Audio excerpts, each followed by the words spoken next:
আমাকে ছেড়ে দিন, আমি কাউকে কিচ্ছু বলবো না। প্লিজ আমাকে যেতে দিন। এত তারা কিসের পিচ্ছি? কেবল তো দেখা হলো আমাদের। আপনি কে? কি চান আমার কাছে? আমি তো আপনার কোনো ক্ষতি করিনি। ক্ষতি যা করার তা তো করেই দিয়েছ, এখন আর যাওয়ার কোনো রাস্তা নেই। অন্ধকার গলির ভেতর বৃষ্টির শরীর ভয়ে থরথর করে কাঁপছে। তার বয়স সবে 17 ছুঁয়েছে। এই বয়সের এক সাধারণ অনাথ মেয়ের কাছে শহরের সবচেয়ে বড় মাফিয়া ডন আরাফ এক মূর্তিমান আতঙ্ক। কিন্তু এই মুহূর্তে আরাফের চোখে কোনো রাগ নেই, আছে এক অদ্ভুত নেশা। আরাফের শক্ত হাত বৃষ্টির নরম হাত দুটোকে পেছনের ইটের দেয়ালের সাথে শক্ত করে চেপে ধরে আছে। আরাফের নিঃশ্বাসের গরম হাওয়া বৃষ্টির মুখে আশ্রে পড়ছে। বৃষ্টির বড় বড় মায়াবী চোখ দুটোতে এখন শুধুই ভয় আর জল। সে আপ্রাণ চেষ্টা করছে নিজেকে ছাড়িয়ে নেওয়ার, কিন্তু আরাফের পেশিবহুল শরীরের কাছে তার শক্তি কিছুই না। আমার লাগছে, হাত ছাড়ুন বলছি। লাগার তো এখনো কিছুই শুরু হয়নি। এত রাতে এই অন্ধকার রাস্তায় কি করছিলে তুমি? আমি আমার আশ্রমের দিকে যাচ্ছিলাম। মাঝপথে আপনাদের ওই গোলাগুলি দেখে আমি লুকিয়ে পড়েছিলাম। আমি সত্যি আপনাদের কাউকে খুন করতে আসিনি, বিশ্বাস করুন আমাকে। তুমি দেখেছো কি দেখোনি সেটা বড় কথা নয়, বড় কথা হলো তুমি আমার নজরে পড়ে গিয়েছ। আর আরাব যার দিকে একবার নজর দেয় তাকে সহজে ছাড়ে না। আরাফ হঠাৎ করেই বৃষ্টির মুখের খুব কাছে চলে আসে। বৃষ্টির হৃদস্পন্দন যেন থেমে যাওয়ার উপক্রম। আরাবের গা থেকে দামি পারফিউম আর বারুদের একটা মিশ্র গন্ধ আসছে। গন্ধটা খুব কড়া, কিন্তু কেমন যেন মাতাল করা। আরাবের চোখ দুটো বৃষ্টির গোলাপি ঠোঁটের উপর আটকে আছে। বৃষ্টির নিঃশ্বাস ভারী হয়ে আসছে। সে বুঝতে পারছে না এই অচেনা ভয়ঙ্কর লোকটা কি করতে চাইছে। হঠাৎ আরাব নিজের ঠোঁট জোড়া বৃষ্টির ঠোঁটের উপর গভীরভাবে চেপে ধরে। ছাড়ুন। বৃষ্টির চোখ দুটো বিস্ময়ে বড় বড় হয়ে যায়। সে দুই হাত দিয়ে আরাফের বুক ঠেলে তাকে সরানোর চেষ্টা করে, কিন্তু আরাফ যেন পাথরের মতো স্থির। তার চুম্বন ক্রমশ আরো গভীর আর আগ্রাসী হতে থাকে। বৃষ্টির জীবনে এটা প্রথম কোনো পুরুষের স্পর্শ। ভয়, আতঙ্ক আর অচেনা এক অনুভূতির শিহরণে তার শরীর অবশ হয়ে আসতে থাকে। কয়েক মুহূর্ত পর আরাফ ধীরে ধীরে বৃষ্টিকে ছেড়ে দেয়। বৃষ্টির ঠোঁট দুটো ফুলে লাল হয়ে আছে। সে হাঁপাচ্ছে আর অবিশ্বাস নিয়ে আরাফের দিকে তাকিয়ে আছে। এটা শুধু একটা ট্রেলার ছিল পিচ্ছিমে, এরপর থেকে তুমি আমার। বস বস, আমাদের এখান থেকে বের হতে হবে। সুলতানের লোক যে কোনো সময় চলে আসতে পারে। বস বস, পুলিশও এদিকেই আসছে। আসছি, তুই গাড়ি রেডি কর। জিশান আরাফের সবচেয়ে বিশ্বস্ত ডান হাত। জিশানের কথা শুনে আরাফ একটু পিছিয়ে যায়। বৃষ্টির দিকে আরো একবার গভীরভাবে তাকায় সে। তারপর পকেট থেকে একটা ভিজিটিং কার্ড বের করে বৃষ্টির হাতের মুঠোয় গুজে দেয়। এই ঠিকানায় কাল সকালে দেখা করবে, যদি না আসো তবে তোমার ওই অনাথ আশ্রমের একটা ইটও আস্ত থাকবে না, মনে থাকে যেন। আরাফ ঘুরে দাঁড়ায় এবং জিশানের সাথে কালো রঙের এসইউভি গাড়িতে উঠে অন্ধকারের ভিতর মিলিয়ে যায়। বৃষ্টি দেয়াল ঘেঁষে সেখানেই বসে পড়ে। তার সারা শরীর এখনো কাঁপছে। ঠোঁটের উপর আরাফের স্পর্শটা যেন এখনো লেগে আছে। সে বুঝতে পারছে না তার সাধারণ আর শান্ত জীবনে হঠাৎ করে এই ভয়ঙ্কর ঝড় কোথা থেকে এলো। কোনো মতে নিজেকে সামলে নিয়ে সে আশ্রমের দিকে ছুটতে শুরু করে। কিরে বৃষ্টি, এতক্ষণ কোথায় ছিলি তুই? ফাদার জন তোকে নিয়ে খুব চিন্তা করছিলেন। আর তোর এই অবস্থা কেন? চুল উস্কো খুস্কো, মুখটা এমন ফ্যাকাশে হয়ে আছে কেন? কিছু হয়নি মায়া, আমি ঠিক আছি। রাস্তায় একটু দৌড়াতে হয়েছিল, তাই এমন লাগছে। সত্যি করে বলতো, কি হয়েছে? তুই কি কাঁদছিলি? তোর চোখ এত লাল কেন? বললাম তো কিছু হয়নি, আমাকে একটু একা থাকতে দে প্লিজ, আমার খুব ঘুম পাচ্ছে। মায়া বৃষ্টির সবচেয়ে কাছের বান্ধবী। এই অনাথ আশ্রমেই তারা একসাথে বড় হয়েছে। মায়া বুঝতে পারে বৃষ্টি কিছু একটা লুকোচ্ছে, কিন্তু সে আর জোর করে না। বৃষ্টি নিজের বিছানায় গিয়ে শুয়ে পড়ে, কিন্তু তার চোখে একটুও ঘুম নেই। চোখ বন্ধ করলেই আরাফের সে ভয়ঙ্কর অথচ নেশা ধরা চোখ দুটো আর ওই আগ্রাসী চুম্বনের স্মৃতিটা ভেসে উঠছে। একটা অচেনা লোক কিভাবে তাকে এভাবে জোর করতে পারে? লোকটার স্পর্ধা ভেবে বৃষ্টির ভীষণ রাগ হয়, আবার লোকটার ক্ষমতা আর হুমকির কথা ভেবে ভয়ে বুক কেঁপে ওঠে। এত রাতে কোথায় ছিলি তুই আরাফ? আমি কি তোকে বলিনি রাত 10টার পর বাড়ির বাইরে না থাকতে? তোর কি নিজের জীবনের ওপর কোনো মায়া নেই? দাদি, তুমি খামোখাই চিন্তা করো, আমার কিছু হবে না। আমি কোনো ছোট বাচ্চা নই। তুই আমার কাছে চিরকাল বাচ্চাই থাকবি। সুলতান নামের ওই জানোয়ারটা তোর পিছনে হাত ধুয়ে পড়ে আছে, আর তুই এভাবে রাতের পর রাত বাইরে ঘুরছিস। সুলতানকে নিয়ে তোমাকে ভাবতে হবে না দাদি, ওর সময় ঘনিয়ে এসেছে। খুব তাড়াতাড়ি ওর ব্যবস্থা আমি করছি। তুমি এবার গিয়ে ঘুমাও। আয়েশা বেগম আরাফের দাদি। আরাফের মা বাবা মারা যাওয়ার পরে দাদি তাকে বড় করেছেন। মাফিয়া জগতে আরাফ যতটা নিষ্ঠুর, দাদির কাছে সে ততটাই বাধ্য এক ছেলে। দাদি দীর্ঘশ্বাস ফেলে নিজের ঘরের দিকে চলে যান। আরাফ নিজের বিলাসবহুল বেডরুমে এসে সোফায় গা এলিয়ে দেয়। এক গ্লাস দামি মদ হাতে নিয়ে সে জানালার বাইরে শহরের আলোর দিকে তাকিয়ে থাকে। কিন্তু তার চোখের সামনে বারবার ভেসে উঠছে একটা 17 বছরের মেয়ের ভার্ত মুখ। ওই নরম ঠোঁটের স্বাদটা সে কিছুতেই বলতে পারছে না। আরাফ নিজের মনেই হাসে। আজ পর্যন্ত কোনো মেয়েকে তার দুবারের বেশি দেখার ইচ্ছে হয়নি, কিন্তু এই সাধারণ অনাথ মেয়েটার মধ্যে এমন কিছু একটা আছে যা তাকে পাগলের মতো টানছে। বস, আপনি কি ওই মেয়েটার কথা ভাবছেন? মেয়েটার সম্পর্কে সব খবর চাই আমার। কাল সকালের মধ্যে ওর পুরো হিস্ট্রি আমার টেবিলে থাকা চাই জিশান। ও কোথায় থাকে, কি করে, ওর আশ্রমে কে কে আছে, সবকিছু। কিন্তু বস, আমরা তো সুলতানকে মারার প্ল্যান করছিলাম। এই মুহূর্তে একটা সামান্য মেয়ের পিছনে সময় নষ্ট করাটা কি ঠিক হবে? মেয়েটা তো এমনিতেই ভয়ে শেষ। আরাব যা করে ভেবে চিন্তেই করে। তুই শুধু আমার নির্দেশ পালন কর। আর হ্যাঁ, খেয়াল রাখবি সুলতানের কোনো লোক যেন এই মেয়ের আশেপাশেও ঘেঁষতে না পারে। মেয়েটা এখন থেকে আমার প্রোটেকশনে থাকবে। জিশান অবাক হয়ে আরাফের দিকে তাকায়। বসকে সে গত 10 বছর ধরে চেনে। কোনো মেয়ের জন্য বসের এত মাথা ব্যথা সে কোনোদিন দেখেনি। জিশান মাথা নেড়ে সম্মতি জানায় এবং ঘর থেকে বেরিয়ে যায়। পরদিন সকাল। অনাথ আশ্রমের সামনে ছোট একটা বাগান। বৃষ্টি সেখানে আশ্রমের বাচ্চাদের পড়াচ্ছিল, কিন্তু তার মন একটুও পড়াই নেই। আরাফের দেওয়া কার্ডটা সে ব্যাগের ভেতর লুকিয়ে রেখেছে। লোকটা তাকে দেখা করতে বলেছিল, না গেলে সে নাকি আশ্রম ধ্বংস করে দেবে। বৃষ্টির খুব ভয় করছে। ফাদার জনকে কথাটা বলবে কিনা সে বুঝতে পারছে না। হঠাৎ আশ্রমের গেটের সামনে একটা পুরনো জিপ গাড়ি এসে থামে। গাড়ি থেকে কয়েকজন গুন্ডা প্রকৃতির লোক নামে। তাদের মধ্যে রকি নামের লোকটা এগিয়ে আসে। এই মেয়ে, এইদিকে শোন। কাল রাতে তুই 3 নম্বর গলির রাস্তায় ছিলি না? সত্যি করে বল, আরাব নামের ওই শয়তানটা কাল রাতে কোথায় গেছে? তুই নিশ্চয়ই কিছু দেখেছিস। আমি কিছু জানি না। আপনারা কারা? এখান থেকে চলে যান, না হলে আমি পুলিশকে জানাবো। পুলিশ ডাকবি? এত বড় সাহস তোর! চল আমাদের সাথে। সুলতান ভাই তোর সাথে একটু কথা বলবে। তুই আরাবের খবর না দেওয়া পর্যন্ত তোকে আমরা ছাড়বো না।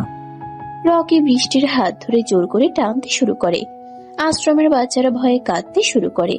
মায়া আর ফাদার জন ছুটে আসে, কিন্তু রকির সাঙ্গপাঙ্গরা তাদের আটকে দেয়। বৃষ্টি চিৎকার করে বাঁচার চেষ্টা করে। রকি তাকে প্রায় টেনে হিঁচড়ে জিপের দিকে নিয়ে যাচ্ছে। ঠিক তখনই আশ্রমের গেট দিয়ে তীব্র গতিতে একটা কালো এসইউভি গাড়ি ঢুকে পড়ে। সজোরে ব্রেক কষে গাড়িটা জিপটার ঠিক সামনে এসে থামে। গাড়ির দরজা খুলে বেরিয়ে আসে আরাফ। তার চোখে এখন আক্ষরিক অর্থেই আগুন জ্বলছে। ওর গায়ে হাত দেওয়ার সাহস তোকে কে দিল রে কুত্তার বাচ্চা? আরাব ভাই, আপনি এখানে? আরাফ কোনো কথা না বলে সোজা রকির দিকে এগিয়ে যায়। এক নিমিষে নিজের পকেট থেকে বন্দুক বের করে রকির হাঁটুর ঠিক নিচে গুলি চালিয়ে দেয়। রকি যন্ত্রণায় চিৎকার করে মাটিতে লুটিয়ে পড়ে। রকির সঙ্গীরা ভয় পেয়ে যে যার মতো পালাতে শুরু করে। রকি যন্ত্রণায় চিৎকার করে মাটিতে লুটিয়ে পড়ে। রকির সঙ্গীরা ভয় পেয়ে যে যার মতো পালাতে শুরু করে। আরাফ তাদের দিকে আর ফিরেও তাকায় না। সে ধীর পায়ে বৃষ্টির দিকে এগিয়ে আসে। বৃষ্টি ভয়ে আর আতঙ্কে কাঁপতে কাঁপতে মাটিতে বসে পড়েছে। আরাফ হাঁটু ঘেরে বৃষ্টির সামনে বসে। তোমাকে না বলেছিলাম আমার সাথে দেখা করতে? আমার কথা অমান্য করার শাস্তি কি হতে পারে সেটা কি তুমি জানো না পিচ্ছি? আমি যেতে চেয়েছিলাম, কিন্তু এরা হঠাৎ করে এসে আমাকে। একদম চুপ, আর একটা কথাও না। আরাফ হঠাৎ হঠাৎ করেই বৃষ্টিকে দুই হাতে পাজাকুলা করে কোলে তুলে নেয়। সবার সামনে দিয়ে সে বৃষ্টিকে নিয়ে নিজের গাড়ির দিকে এগোতে থাকে। ফাদার জন বা মায়া কারো সাহস হলো না আরাফকে বাধা দেওয়ার। গাড়ির পেছনের সিটে বৃষ্টিকে বসিয়ে আরাফ নিজেও পাশে বসে। জিশান গাড়ি স্টার্ট দেয়। আমাকে কোথায় নিয়ে যাচ্ছেন? আমাকে নামিয়ে দিন, আমি আপনার সাথে কোথাও যাব না। চুপচাপ বসে থাকো। আজ থেকে তুমি সেখানেই থাকবে যেখানে আমি চাইব। তোমার এই আশ্রম আর তোমার জন্য নিরাপদ নয়। আপনি খুব খারাপ মানুষ, আমি আপনাকে ঘৃণা করি। কাল রাতে আপনি আমার সাথে জোর জবরদস্তি করেছেন, আর আজ আমাকে জোর করে তুলে নিয়ে যাচ্ছেন। আমি সুযোগ পেলে আপনাকে খুন করে ফেলবো। আরাফ বৃষ্টির এই রাগান্বিত চেহারার দিকে তাকিয়ে মুচকি হাসে। মেয়েটার চোখে জল, অথচ মুখে কত তেজ। আরাফ আস্তে করে বৃষ্টির একটা হাত নিজের হাতের মুঠোয় নিয়ে নেয়। বৃষ্টির হাতটা ছাড়িয়ে নেওয়ার অনেক চেষ্টা করেও পারে না। আরাফের হাতের স্পর্শে বৃষ্টির শরীরে আবারও সেই অদ্ভুত শিহরণটা খেলে যায়। সে বুঝতে পারছে এই ভয়ঙ্কর সুন্দর মানুষটার হাত থেকে তার আর কোনো মুক্তি নেই। ঘৃণা করো? বেশ তো করো, তবে একটা কথা মনে রেখো পিচ্ছি, আরবের দুনিয়ায় একবার যে ঢোকে সে আর কখনো নিজের ইচ্ছায় বের হতে পারে না। তুমি আমাকে ঘৃণা করেই কাটিয়ে দাও, আর আমি তোমাকে নিজের করে নেওয়ার খেলাটা উপভোগ করি। আপনি একটা পাগল, একটা অমানুষ। আরাফ আর কোনো কথা বলে না। সে বৃষ্টির কাঁধে নিজের মাথাটা হেলিয়ে দিয়ে চোখ বন্ধ করে নেয়। আমাকে ছেড়ে দিন বলছি। আপনি আমাকে কোথায় নিয়ে যাচ্ছেন? আমি আপনার সাথে কোথাও যাব না। গাড়ি থামান। এত ছটফট করছো কেন পিচ্ছি মেয়ে? শান্ত হয়ে বসো। আরবের গাড়িতে একবার যে ওঠে সে নিজের ইচ্ছায় নামতে পারে না। আপনি একটা অমানুষ, একটা জানোয়ার। আমি সুযোগ পেলে গাড়ি থেকে লাফ দেব, তবু আপনার মতো একজন খুনির সাথে যাব না। লাফ দেওয়ার চেষ্টা করে দেখতে পারো, তবে হাত পা ভাঙলে এই আরবি তোমাকে কোলে করে নিজের বিছানায় নিয়ে তুলবে। তখন কিন্তু কোনো ছাড় পাবে না। আরাবের কথা শুনে বৃষ্টির সারা শরীর ভয়ে আর রাগে কেঁপে ওঠে। সে গাড়ির দরজার হাতল ধরে টানাটানি করতে থাকে, কিন্তু দরজা ভেতর থেকে লক করা। আরাফ খুব শান্ত ভঙ্গিতে সিটে হেলান দিয়ে বসে আছে, আর এক দৃষ্টে বৃষ্টির এই পাগলামি দেখছে। মেয়েটার ফর্সা মুখটা রাগে একদম লাল হয়ে গেছে। বাতাসে ওর চুলগুলো উড়ে এসে আরাফের মুখে লাগছে। আরাফ গভীর একটা নিঃশ্বাস নিয়ে বৃষ্টির চুলের মিষ্টি গন্ধটা নিজের ভেতর টেনে নেয়। বৃষ্টির এই অসহায় রাগটা আরাফের ভেতরে এক অদ্ভুত নেশা তৈরি করছে। জিশান নীরবে গাড়ি চালিয়ে যাচ্ছে। সে জানে এখন বসের কোনো কথাই নাক গলানো ঠিক হবে না। আপনি আমার সাথে এমন কেন করছেন?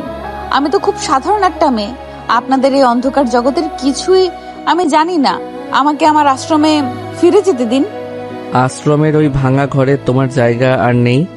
তোমার জায়গা এখন শুধু আরবের বুকে। তুমি সাধারণ হতে পারো, কিন্তু তোমার এই সাধারণ রূপটাই আমাকে পাগল করে দিয়েছে। আরাফ হঠাৎ করে বৃষ্টির খুব কাছে চলে আসে। তার এক হাত বৃষ্টির কোমরে শক্ত করে জড়িয়ে ধরে তাকে নিজের বুকের সাথে মিশিয়ে নেয়।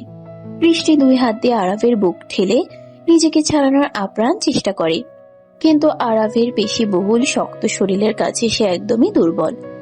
আরাফের চোখ দুটো এখন এক অদ্ভুত কামনায় চলছে। সে বৃষ্টির কানের খুব কাছে মুখ নিয়ে ফিসফিস করে কথা বলতে থাকে। আরাফের গরম নিঃশ্বাস বৃষ্টির ঘাড়ে আশ্রে পড়ছে। বৃষ্টির শরীরে এক অজানা শিহরণ খেলে যায়।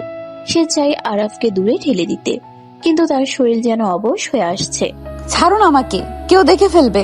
আমার গাড়ির ভেতর দেখার কেউ নেই, আর দেখলেও আমার কিছু যায় আসে না। তুমি আমার, শুধু আমার। কথা শেষ করেই আরাফ নিজের ঠোঁট জোড়া বৃষ্টির নরম ঠোঁটের উপর গভীরভাবে চেপে ধরে। বৃষ্টির চোখ দুটো বিস্ময়ে বড় বড় হয়ে যায়।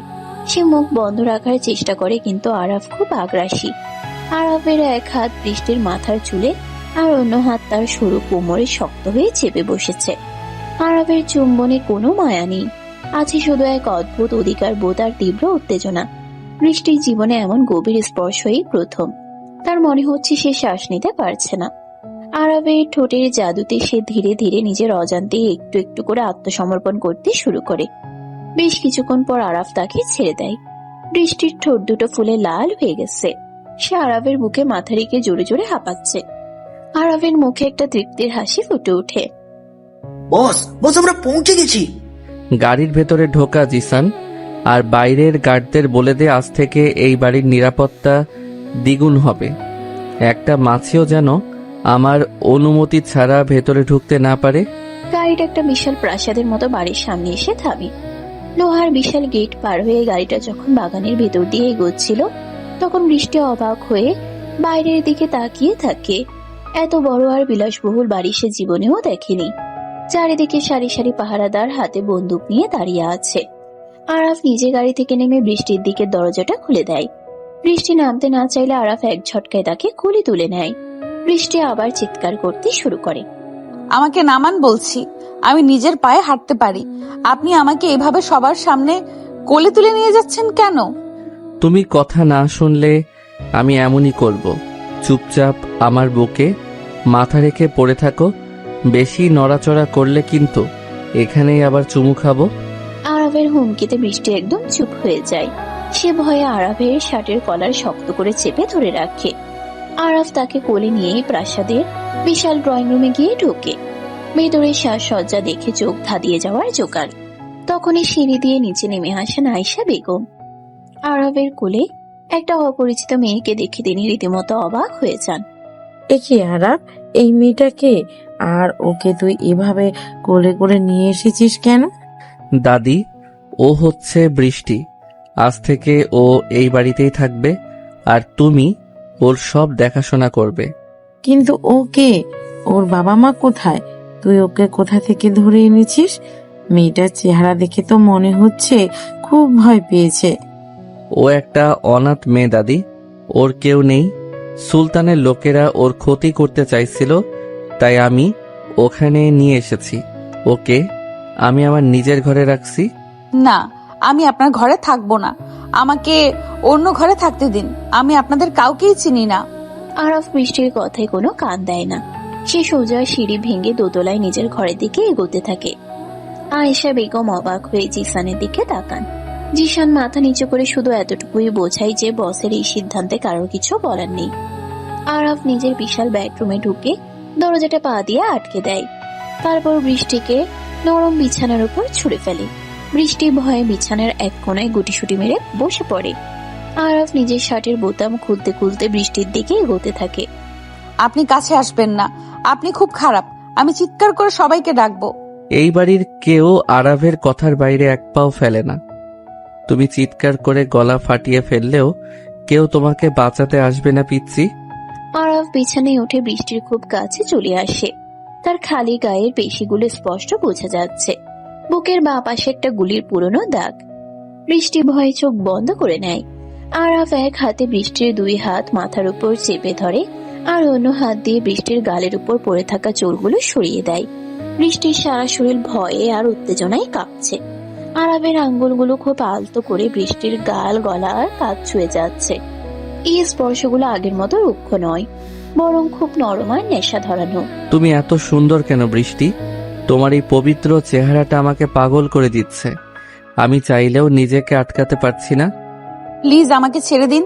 আমি খুব ছোট, আমি এসবের কিছুই জানি না। আরাফ এবার বৃষ্টির গলার কাছে মুখ নিয়ে যায়। সেখানে নিজের ঠোঁট ছুঁয়ে গভীর একটা চুমু খায়। বৃষ্টির মুখ দিয়ে একটা অস্ফুট শব্দ বেরিয়ে আসে। আরাফ পাগলের মতো বৃষ্টির ঘাড়ে, গলায় আর কাঁধে চুমু খেতে শুরু করে।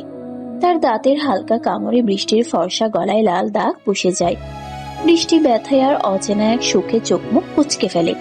সে বুঝতে পারছে না তার নিজের শরীর যে কেন এই ভয়ঙ্কর লোকটার স্পর্শে এমন ভাবে সাড়া দিচ্ছে। সে তো এই লোকটাকে ঘৃণা করে, তাহলে কেন তার মনে হচ্ছে আরাফ তাকে আরো শক্ত করে জড়িয়ে ধরুক? তুমি শুধু আমার বৃষ্টি, তোমার শরীরে আর কারো অধিকার নেই। শুধু আরাফ তোমাকে ছোঁয়ার অধিকার রাখে। অন্যদিকে শহরের অন্য প্রান্তে একটা অন্ধকার গোডাউনে বসে আছে মাফিয়া ডন সুলতান। তার সামনে রকি ব্যথায় কাতরাচ্ছে। আরাফের গুলিতে রকির পায়ের অবস্থা খুব খারাপ। সুলতানের চোখে মুখে প্রতিশোধের আগুন জ্বলছে। সে হাতের গ্লাসে থাকা মদটুকু এক চুমুকে শেষ করে গ্লাসটা ছুঁড়ে মারে দেয়ালে। আরাফের এত বড় সাহস যে ও আমার লোকের গায়ে হাত তোলে, আর ওই সামান্য একটা অনাথ মেয়ের জন্য আরাফ আমার সাথে শত্রুতা করছে। সুলতান ভাই, আরাফ ওই মেয়েটাকে নিয়ে পাগল হয়ে গেছে। মেয়েটাকে নিজের বাড়িতে নিয়ে গেছে ও। আমরা যদি ওই মেয়েটাকে তুলে আনতে পারি তাহলে আরাবকে সহজে ঘায়েল করা যাবে। ঠিক বলেছিস রকি। আরবের দুর্বলতা এখন ওই পিসি মেয়েটা। আমাকে যে কোনো মূল্যে ওই মেয়েটাকে চাই। তুই খোঁজ নে আরবের বাড়ি থেকে ওই মেয়েটা কখন বের হয়। একবার যদি ওকে আমার হাতে পাই তাহলে আরবের অহংকার আমি মাটির সাথে মিশিয়ে দেব। অনাথ আশ্রমে তখন কান্নাকাটি চলছে। মায়া আর ফাদার জন চিন্তায় অস্থির হয়ে আছেন। হঠাৎ সেখানে জিশান এসে হাজির হয়, তার সাথে বেশ কয়েকজন বন্দুকধারী গার্ড। আপনারা আবার কেন এসেছেন? বৃষ্টিকে তো আপনাদের বস জোর করে নিয়ে গেছে। এবার কি আমাদের আশ্রমটাও দখল করতে চান? ভয় পাবেন না, বস আমাকে আপনাদের নিরাপত্তার জন্য পাঠিয়েছেন। সুলতানের লোকেরা যেন আপনাদের কোনো ক্ষতি করতে না পারে, তাই আজ থেকে আমাদের গার্ডরা এই আশ্রম পাহারা দেবে। আর বৃষ্টি খুব ভালো আছে বসের কাছে, আপনারা ওর জন্য চিন্তা করবেন না। রাত তখন 10টা। আরবের বিশাল ডাইনিং টেবিলে অনেক রকম দামি খাবার সাজানো, কিন্তু বৃষ্টির কিছুই খেতে ইচ্ছা করছে না। সে চুপ করে মাথা নিচু করে বসে আছে। আরব নিজের হাতে একটা প্লেটে খাবার নিয়ে বৃষ্টির সামনে এসে বসে। মুখ গোমরা করে বসে আছো কেন? হা করো, খেয়ে নাও। সারাদিন তো কিছুই খাওনি। আমার খিদে নেই, আমি খাবো না। তুমি কি চাও আমি তোমাকে জোর করে খাওয়াই? আমার জোর করাটা কিন্তু তোমার খুব একটা পছন্দ হবে না পিচ্ছি। বৃষ্টির চোখের সামনে আবার গাড়ির ভিতরে সেই ভয়ঙ্কর চুমুর দৃশ্যটা ভেসে ওঠে। সে আর কোনো কথা না বলে চুপচাপ আরবের হাত থেকে খাবার খেতে শুরু করে। আরবের চোখে একটা সন্তুষ্টির ছায়া খেলা করে। মেয়েটা আস্তে আস্তে তার বসে আসছে। খাওয়া শেষে আরব আবার বৃষ্টিকে নিজের ঘরে নিয়ে যায়। রাতের বেলা এই বিশাল ঘরে শুধু তারা দুজন। আরব সোফায় বসে ল্যাপটপে কিছু একটা দেখছে, আর বৃষ্টি বিছানায় শুয়ে আছে, কিন্তু তার চোখে ঘুম নেই। সে শুধু ভাবছে কিভাবে এই খাঁচা থেকে পালানো যায়। ঘুমানোর চেষ্টা করো বৃষ্টি। কাল সকালে তোমাকে নিয়ে আমি একটা জায়গায় যাব। কোথায় যাব আমরা? সময় হলেই জানতে পারবে। এখন চুপচাপ চোখ বন্ধ করো। আর হ্যাঁ, পালানোর কথা স্বপ্নেও ভাববে না। আরাফ ল্যাপটপ বন্ধ করে বিছানায় এসে বৃষ্টির পাশে শোয়। সে এক হাত দিয়ে বৃষ্টিকে নিজের বুকের সাথে টেনে নেয়। বৃষ্টি বাধা দেওয়ার আগে আরাফ তার দুই পা দিয়ে বৃষ্টির পা দুটোকে পেঁচিয়ে ধরে তাকে পুরোপুরি নিজের আয়ত্তে নিয়ে আসে। আপনি একটু দূরে শুতে পারেন না? আমাকে এভাবে জড়িয়ে ধরার কি দরকার? আমার জিনিস আমি জড়িয়ে ধরে ঘুমাবো, এতে কার কি সমস্যা? আমি কোনো জিনিস নই, আমি একজন রক্ত মাংসে মানুষ, আর আমি আপনার নই। তুমি আমারই বৃষ্টি, আজ থেকে, কাল থেকে এবং সারা জীবনের জন্য। এবার চুপ করে ঘুমাও। সকাল হয়ে গেছে পিচ্ছি, এবার চোখ খোলো। আমাকে ছাড়ুন, আমার দম বন্ধ হয়ে আসছে। সারা রাত এইভাবে আমাকে জড়িয়ে ধরে রাখার কি দরকার ছিল? আমার যাকে জড়িয়ে ধরে ঘুমাতে ইচ্ছা করে আমি তাকেই জড়িয়ে ধরি, এতে কারো অনুমতি নেওয়ার প্রয়োজন মনে করি না। আর তুমি তো এখন আমারই সম্পত্তি। আমি কারো সম্পত্তি নই, আমি একটা মানুষ। আপনার মতো অমানুষের সাথে আমি এক মুহূর্তও থাকতে চাই না। আমাকে আমার আশ্রমে দিয়ে আসুন। ফাদার জন আর মায়া আমার জন্য খুব চিন্তা করছে। ফাদার জন আর মায়া খুব ভালো আছে। ওদের নিরাপত্তার জন্য আমি আমার লোক পাঠিয়ে দিয়েছি। আর তুমি এই বাড়ি থেকে কোথাও যাচ্ছ না। এই ঘর আর এই বিছানায় এখন থেকে তোমার পৃথিবী। আপনি আমাকে জোর করে আটকে রাখতে পারেন না। আমি চিৎকার করে সবাইকে ডাকবো, পুলিশে খবর দেব। আরাফের বাড়িতে পুলিশের ছায়াও পড়ে না। পিচ্ছি মেয়ে, তুমি যত খুশি চিৎকার করতে পারো। তোমার এই রাগ আমার খুব ভালো লাগে। সকালের মিষ্টি রোদ জানালার পর্দা ভেদ করে ঘরের ভেতর এসে পড়েছে। বিশাল বিছানার মাঝখানে আরাব আর বৃষ্টি শুয়ে আছে। আরাবের শক্ত পেশিবহুল দুই হাতের বাঁধনে বৃষ্টি একদম আটকে আছে। সারা রাত আরাফ তাকে নিজের বুকের সাথে এমন ভাবে মিশিয়ে রেখেছিল যে বৃষ্টির নড়ার কোনো উপায় ছিল না। আরাবের খালি গায়ের গরম স্পর্শ বৃষ্টির নরম শরীরে এক অজানা শিহরণ তৈরি করছে। সে আরাফকে ঘৃণা করে, আবার এই ভয়ঙ্কর লোকটার স্পর্শে তার শরীর কেমন যেন অবশ হয়ে আসে। আরাফ খুব শান্ত চোখে বৃষ্টির রাগে লাল হয়ে থাকা মুখের দিকে তাকিয়ে আছে। মেয়েটার চুলগুলো এলোমেলো হয়ে মুখের উপর পড়ে আছে। আরাফ খুব ধীরে নিজের একটা হাত বাড়িয়ে বৃষ্টির গালের উপর থেকে চুলগুলো সরিয়ে দেয়। বৃষ্টির শরীর ভয়ে কেঁপে ওঠে। আরাফের হাতের আঙ্গুলগুলো খুব সাবধানে বৃষ্টির নরম গাল ছুঁয়ে গলা পর্যন্ত নেমে যায়। এই সামান্য স্পর্শেই বৃষ্টির নিঃশ্বাস ভারী হয়ে আসে। সে চায় আরাফকে ধাক্কা দিয়ে সরিয়ে দিতে, কিন্তু তার হাত দুটো যেন কাজ করছে না।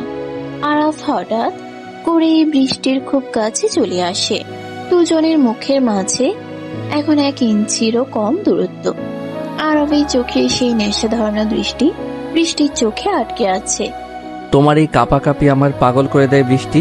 তুমি যত ভয় পাও আমার তত বেশি তোমাকে নিজের করে নিতে ইচ্ছে করে। প্লিজ এমন করবেন না, আমাকে যেতে দিন। বৃষ্টির কথা শেষ হওয়ার আগেই আরাফ নিজের ঠোঁট জোড়া বৃষ্টির ঠোঁটের উপর গভীরভাবে চেপে ধরে। সকালের এই প্রথম চুম্বনে কোনো আগ্রাসন নেই, আছে এক অদ্ভুত নেশার অধিকার বোধ। আরাফ খুব আলতো করে বৃষ্টির উপরের ঠোঁট নিজের ঠোঁটের মাঝে নিয়ে চুষে নেয়, তারপর নিচের ঠোঁটে হালকা কামড় দেয়।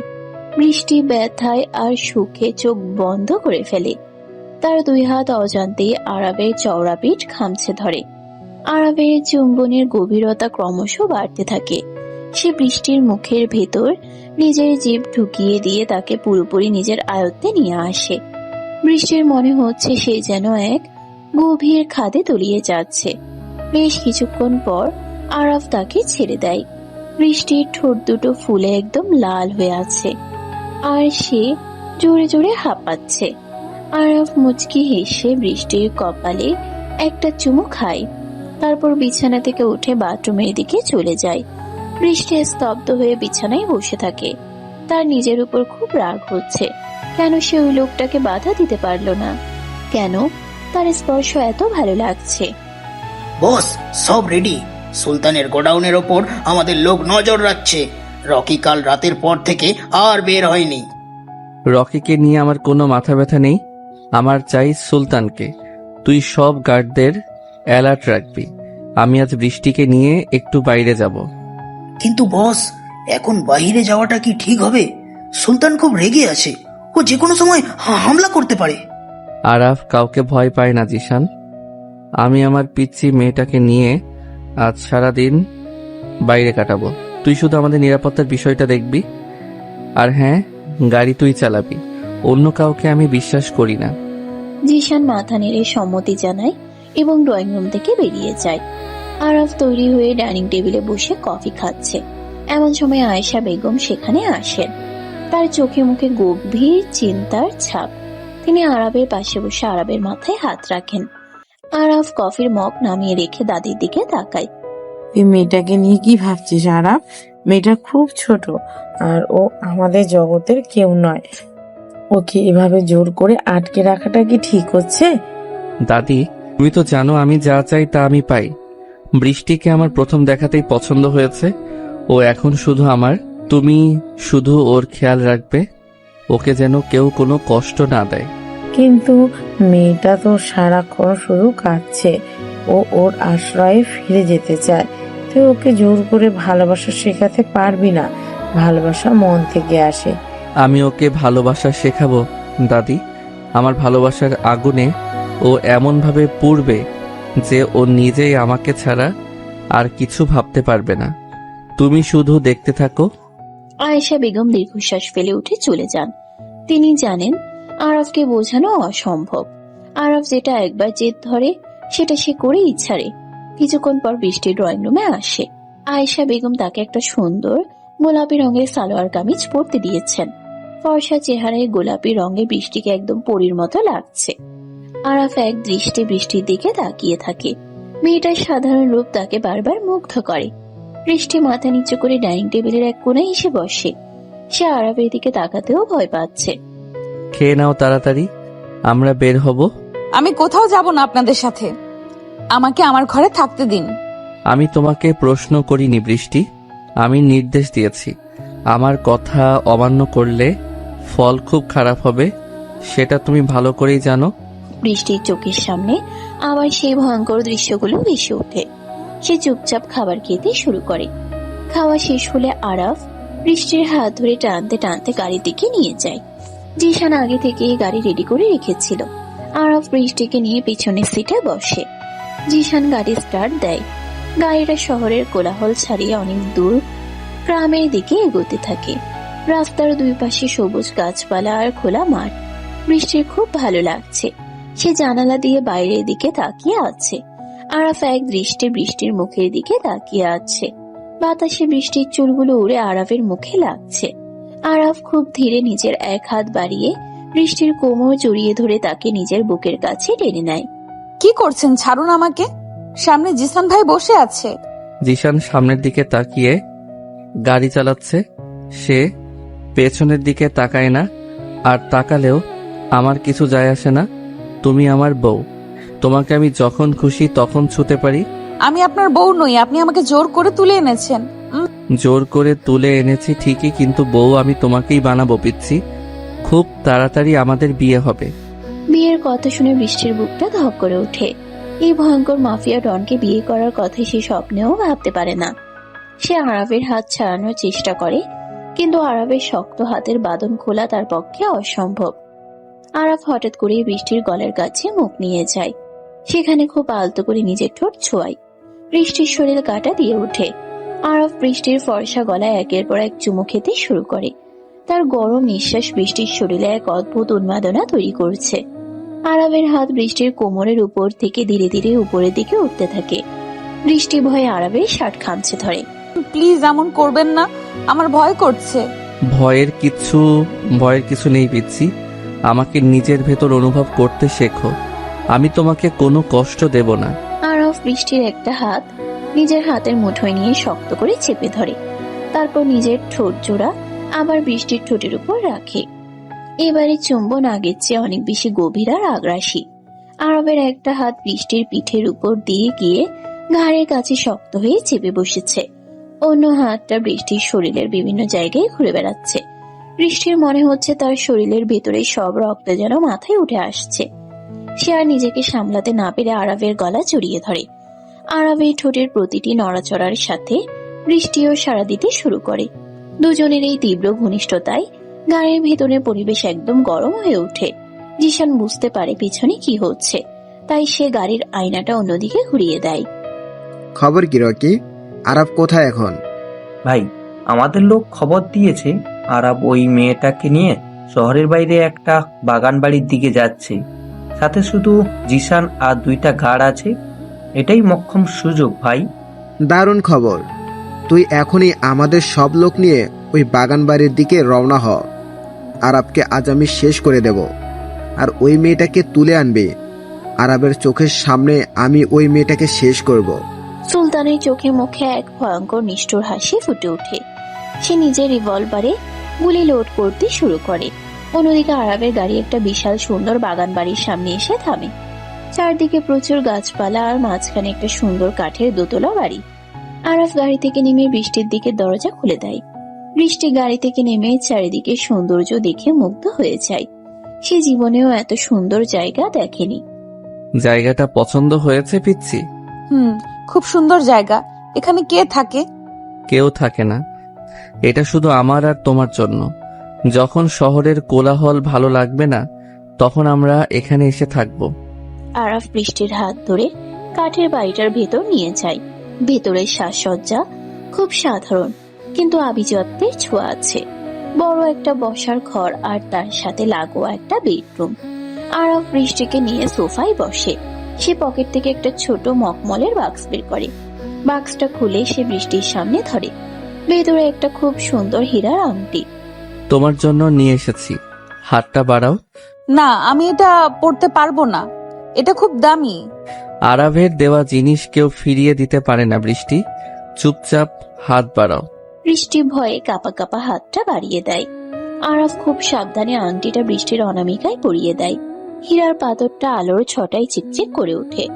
আরাফ বৃষ্টির হাতটা নিজের ঠোঁটের কাছে নিয়ে সেখানে একটা গভীর চুমু খায়। বৃষ্টির মনে হচ্ছে সে যেন কোনো ঘোরের মধ্যে আছে। এই মাফিয়া ডন কখনো খুব নিষ্ঠুর, আবার কখনো খুব রোমান্টিক। বৃষ্টি বুঝতে পারছে না সে আরাবের কোন রূপটাকে বিশ্বাস করবে। ঠিক সেই মুহূর্তে বাইরে হঠাৎ করে পরপর কয়েকটা গুলির শব্দ শোনা যায়। জিশান দৌড়ে ঘরের ভিতর ঢুকে আসে। বস, সুলতানের লোকেরা আমাদের চারদিক দিয়ে ঘিরে ফেলেছে। ওরা সংখ্যায় অনেক বেশি। আমাদের গার্ডরা ওদের আটকাতে পারছে না। তুই বৃষ্টিকে নিয়ে পেছনের দরজা দিয়ে বের হয়ে যা জিশান। আমি ওদের দেখছি। না, আমি আপনাকে ছেড়ে কোথাও যাব না। ওরা আপনাকে মেরে ফেলবে। বৃষ্টি হঠাৎ করে আরাফকে শক্ত করে জড়িয়ে ধরে। আরাফ অবাক হয়ে বৃষ্টির দিকে তাকায়। যে মেয়েটা তাকে এতক্ষণ ঘৃণা করত, সে এখন তার জীবনের জন্য ভয় পাচ্ছে। আরাফের বুকে এক অদ্ভুত প্রশান্তি নেমে আসে। সে বৃষ্টির মাথায় হাত বুলিয়ে দেয়। আমার কিছু হবে না পিচ্ছি, আমি খুব তাড়াতাড়ি তোমার কাছে ফিরে আসব। তুই ওকে নিয়ে যা জিশান। জিশান বৃষ্টিকে জোর করে টেনে পেছনে দরজার দিকে নিয়ে যায়। বৃষ্টি কাঁদতে কাঁদতে আরাফের দিকে তাকিয়ে থাকে। আরাফ নিজের রিভলভার বের করে দরজার দিকে এগিয়ে যায়। তার চোখে এখন আবার সেই পুরনো মাফিয়া ডনের ভয়ঙ্কর দৃষ্টি। সে আজ সুলতানের সব লোককে শেষ করে দেবে। আরাব, সাবধানে থাকবেন প্লিজ। গাড়ি ঘোরান জিসান ভাই। ওনাকে ওখানে একা ফেলে আসাটা ঠিক হয়নি। ওরা সংখ্যায় অনেক বেশি ছিল। ওনার কিছু হয়ে গেলে আমি নিজেকে ক্ষমা করতে পারবো না। বসের নির্দেশ ছাড়া আমি গাড়ি ঘোরাতে পারবো না বৃষ্টি। আমার প্রথম দায়িত্ব হলো আপনাকে নিরাপদে বাড়িতে পৌঁছে দেওয়া। বস নিজের খেয়াল খুব ভালো করেই রাখতে পারেন। পেছনের সিটে বসে বৃষ্টির দু চোখ বেয়ে অনবরত জল পড়ছে। যে মানুষটাকে সে আজ সকালেও পৃথিবীর সবচেয়ে বেশি ঘৃণা করত, এখন সেই মানুষটার জন্যই তার বুকের ভেতরটা কেমন যেন দুমড়ে মুচড়ে যাচ্ছে। আরবের ওই শক্ত আলিঙ্গন আর শেষবারের মতো বলা কথাগুলো বৃষ্টির কানে বারবার বাজছে। জিশান খুব দ্রুত গতিতে গাড়ি চালিয়ে হাইওয়েতে উঠে এসেছে। পেছনের আয়নায় সে দেখতে পাচ্ছে বৃষ্টির অস্থিরতা। একটা সাধারণ অনাথ মেয়ে, যে কিনা মাফিয়া ডন আরাফকে ভয় পেত, সে আজ আরাফের জন্য কাঁদছে। জিশানের বুঝতে বাকি নেই যে বসের জেদার ভালোবাসায় এই মেয়েটার মন গলাতে শুরু করেছে। হঠাৎ পেছনের রাস্তা থেকে দুটো কালো গাড়ি তাদের অনুসরণ করতে শুরু করে। জিশান বুঝতে পারে সুলতানের লোক তাদের পিছু নিয়েছে। সে গাড়ির গতি আরো বাড়িয়ে দেয়। বৃষ্টি পেছনের দিকে তাকিয়ে গাড়ি দুটো দেখতে পেয়ে আরো ভয় পেয়ে যায়। জিসান ভাই, পেছনে কারা আসছে? ওরা কি আমাদের ধরে ফেলবে? আরাব কি ঠিক আছে? আপনি মাথা নিচু করে সিটের নিচে লুকিয়ে পড়ুন বৃষ্টি। ওরা সুলতানের লোক। আমি থাকতে ওরা আপনার একটা চুলও ছিঁড়তে পারবে না, এটা আমি কথা দিলাম। জিশান এক হাতে স্টিয়ারিং ধরে অন্য হাতে নিজের রিভলভার বের করে নেয়। গাড়ি প্রচন্ড গতিতে আঁকাবাঁকা রাস্তা দিয়ে এগোচ্ছে। পেছনের গাড়ি থেকে হঠাৎ গুলি চালানো শুরু হয়। একটা গুলি এসে জিশানের গাড়ির পেছনের কাছে লাগে আর কাঁচটা ঝনঝন করে ভেঙে পড়ে। বৃষ্টি ভয়ে দুই কান চেপে ধরে সিটের নিচে গুটিসুটি মেরে বসে পড়ে। তার সারা শরীর থরথর করে কাঁপছে। সে শুধু চোখ বন্ধ করে ঈশ্বরের কাছে আরাবের জন্য প্রার্থনা করছে। আরাবের ওই মায়াবী মুখটা তার চোখের সামনে বারবার ভেসে উঠছে। জিশান খুব দক্ষ হাতে গাড়ি চালিয়ে একটা সরু গলির ভিতর ঢুকে পড়ে। পিছনের গাড়ি দুটো বড় রাস্তার মোড়ে তাদের হারিয়ে ফেলে। জিশান স্বস্তি নিঃশ্বাস ফেলে সোজা আরাবের প্রাসাদের দিকে গাড়ি ছুটিয়ে দেয়। এ কি বৃষ্টি, তুই একা কেন? আরাব কোথায়? ওর কিছু হয়নি তো? দাদি, ওনাকে ওরা চারদিক থেকে ঘিরে ফেলেছিল। আমাকে বাঁচাতে গিয়ে উনি নিজে ওখানে রয়ে গেছেন। আমার খুব ভয় করছে দাদি। ওনার কিছু হয়ে গেলে আমি বাঁচবো না। আয়েশা বেগম বৃষ্টিকে জড়িয়ে ধরেন। বৃষ্টির কান্না কোনোভাবেই থামছে না। সে দাদির বুকে মুখ লুকিয়ে ফুপিয়ে ফুপিয়ে কাঁদছে। আয়েশা বেগমের চোখও জলে ভিজে ওঠে। তিনি জানেন তার নাতি আরাফ কতটা দুর্ধর্ষ, কিন্তু শত্রুর সংখ্যা যখন অনেক বেশি হয় তখন ভয় তো করবেই। পুরো বাড়িতে একটা থমথমে পরিবেশ। সব গার্ডরা পজিশন নিয়ে দাঁড়িয়ে আছে। জিশান বারবার তার লোকেদের সাথে যোগাযোগ করার চেষ্টা করছে, কিন্তু ওই বাগান বাড়ির দিকের নেটওয়ার্ক সম্পূর্ণ জ্যাম করে রাখা হয়েছে। ড্রয়িং রুমের বিশাল সোফায় বসে বৃষ্টি বারবার শুধু দরজার দিকে তাকাচ্ছে। সময়ের কাঁটা যেন আজ আর এগোতে চাইছে না। দীর্ঘ 2 ঘন্টা পর প্রাসাদের বিশাল লোহার গেট খুলে যায়। একটা ক্ষত বিক্ষত গাড়ি এসে বারান্দার সামনে থামে। গাড়ি থেকে টলতে টলতে নেমে আসে আরাফ। তার সাদা শার্ট রক্তে পুরো ভিজে লাল হয়ে গেছে। বা কাঁধ আর পেটের এক পাশ থেকে ফিনকি দিয়ে রক্ত ঝরছে। আরাব, এ কি অবস্থা আপনার? কত রক্ত বের হচ্ছে? দাদি, তাড়াতাড়ি ডাক্তার ডাকুন। পিচ্ছি, তুমি ঠিক আছো তো? ওরা তোমার কোনো ক্ষতি করেনি তো? আরাফ আর দাঁড়িয়ে থাকতে না পেরে সামনের দিকে ঢলে পড়ে। বৃষ্টি দৌড়ে গিয়ে তাকে নিজের 2 হাতে জড়িয়ে ধরে। আরাফের ভারী শরীরটার ভার বৃষ্টি সামলাতে পারে না। দুজনের একসাথেই মেঝেতে বসে পড়ে। আরাফের মাথাটা বৃষ্টির কোলের উপর রাখে। আরাফের হাত পা ক্রমশ ঠান্ডা হয়ে আসছে। বৃষ্টি পাগলের মতো নিজের ওড়না দিয়ে আরাফের পেটের ক্ষত স্থান চেপে ধরে রাখার চেষ্টা করে, কিন্তু রক্ত পড়া কোনোভাবেই বন্ধ হচ্ছে না। আরাফ খুব কষ্ট করে চোখ মেলে বৃষ্টির কান্না মাখা মুখের দিকে তাকায়। তার টুটির কোণে একটা তৃপ্তির হাসি ফুটে ওঠে। মেয়েটা অন্তত তার জন্য কাঁদছে। জিশান আর বাকিরা মিলে আরাফকে তাড়াতাড়ি ধরাধরি করে দোতলায় তার বেডরুমে নিয়ে যায়। ডাক্তার সমীর আগে থেকে খবর পেয়ে নিজের মেডিকেল কিট নিয়ে উপস্থিত ছিলেন। তিনি আরাফকে বিছানায় শুয়ে দিয়ে তার চিকিৎসা শুরু করেন। জিসান, ওকে তাড়াতাড়ি অক্সিজেন দাও, শরীর থেকে প্রচুর রক্ত বেরিয়ে গেছে, গুলি দুটো খুব ভিতরে ঢুকে গেছে বলে মনে হচ্ছে না, তবে ক্ষত অনেক গভীর, আমাকে এখনই বুলেট বের করতে হবে। আমার নাতি কিচ্ছু হবে না তো ডাক্তার? ও তো জ্ঞান হারিয়ে ফেলেছে। আমি আমার সর্বোচ্চ চেষ্টা করছি বেগম সাহেবা, আপনারা সবাই দয়া করে রুমের বাইরে যান, আমাকে কাজ করতে দিন। আয়েশা বেগম কাঁদতে কাঁদতে রুম থেকে বেরিয়ে যায়, কিন্তু বৃষ্টি কোনোভাবেই আরাবের হাত ছাড়তে রাজি হয় না। সে বিছানার এক কোণায় বসে আরাবের একটা হাত নিজের দুই হাতের মুঠোয় শক্ত করে ধরে রাখে। ডাক্তার সমীর বুঝতে পারেন এই মেয়েটির উপস্থিতি আরাবের জন্য কতটা জরুরি। তিনি আর বৃষ্টিকে কিছু বলেন না। প্রায় 2 ঘন্টা ধরে অপারেশন চলে। ডাক্তার সমীর খুব সতর্কতার সাথে আরাবের শরীর থেকে 2টো বুলেট বের করেন এবং সেলাই করে ব্যান্ডেজ করে বেঁধে দেন। ডাক্তার সমীর খুব সতর্কতার সাথে আরাবের শরীর থেকে 2টো বুলেট বের করেন এবং সেলাই করে ব্যান্ডেজ বেঁধে দেন। আরাফ তখনও গভীর ঘুমে আচ্ছন্ন। তার ফ্যাকাশে মুখটা দেখে বৃষ্টির বুকের ভেতরটা আবার ঢুকরে কেঁদে ওঠে। এই মানুষটা তাকে জোর করে তুলে এনেছিল ঠিকই, কিন্তু আজ নিজের জীবনের ঝুঁকি নিয়ে তাকে বাঁচিয়েছে। ভালোবাসার অঙ্কটা খুব অদ্ভুত, কখন যে কার জন্য মনের ভিতরে জায়গা তৈরি হয়ে যায় তা কেউ বলতে পারে না। ডাক্তার সমীর প্রয়োজনীয় ওষুধ বুঝিয়ে দিয়ে চলে যান। রাত তখন গভীর। জিশান আর দাদিও নিজ নিজ ঘরে ঘুমোতে গেছেন। বিশাল বেডরুমে এখন শুধু আরাব আর বৃষ্টি। এত জেদ কেন আপনার? আমাকে বাঁচাতে গিয়ে নিজের এই অবস্থা করার কি দরকার ছিল? আপনি একটা আস্ত পাগল। জল, একটু জল দাও। আরাবের গলার স্বর খুব দুর্বল শোনাচ্ছে। বৃষ্টি তাড়াতাড়ি গ্লাসে করে জল নিয়ে আরাবের মুখের কাছে ধরে। আরাব খুব কষ্ট করে কয়েক ঢোক জল খায়, তারপর চোখ মেলে বৃষ্টির দিকে তাকায়।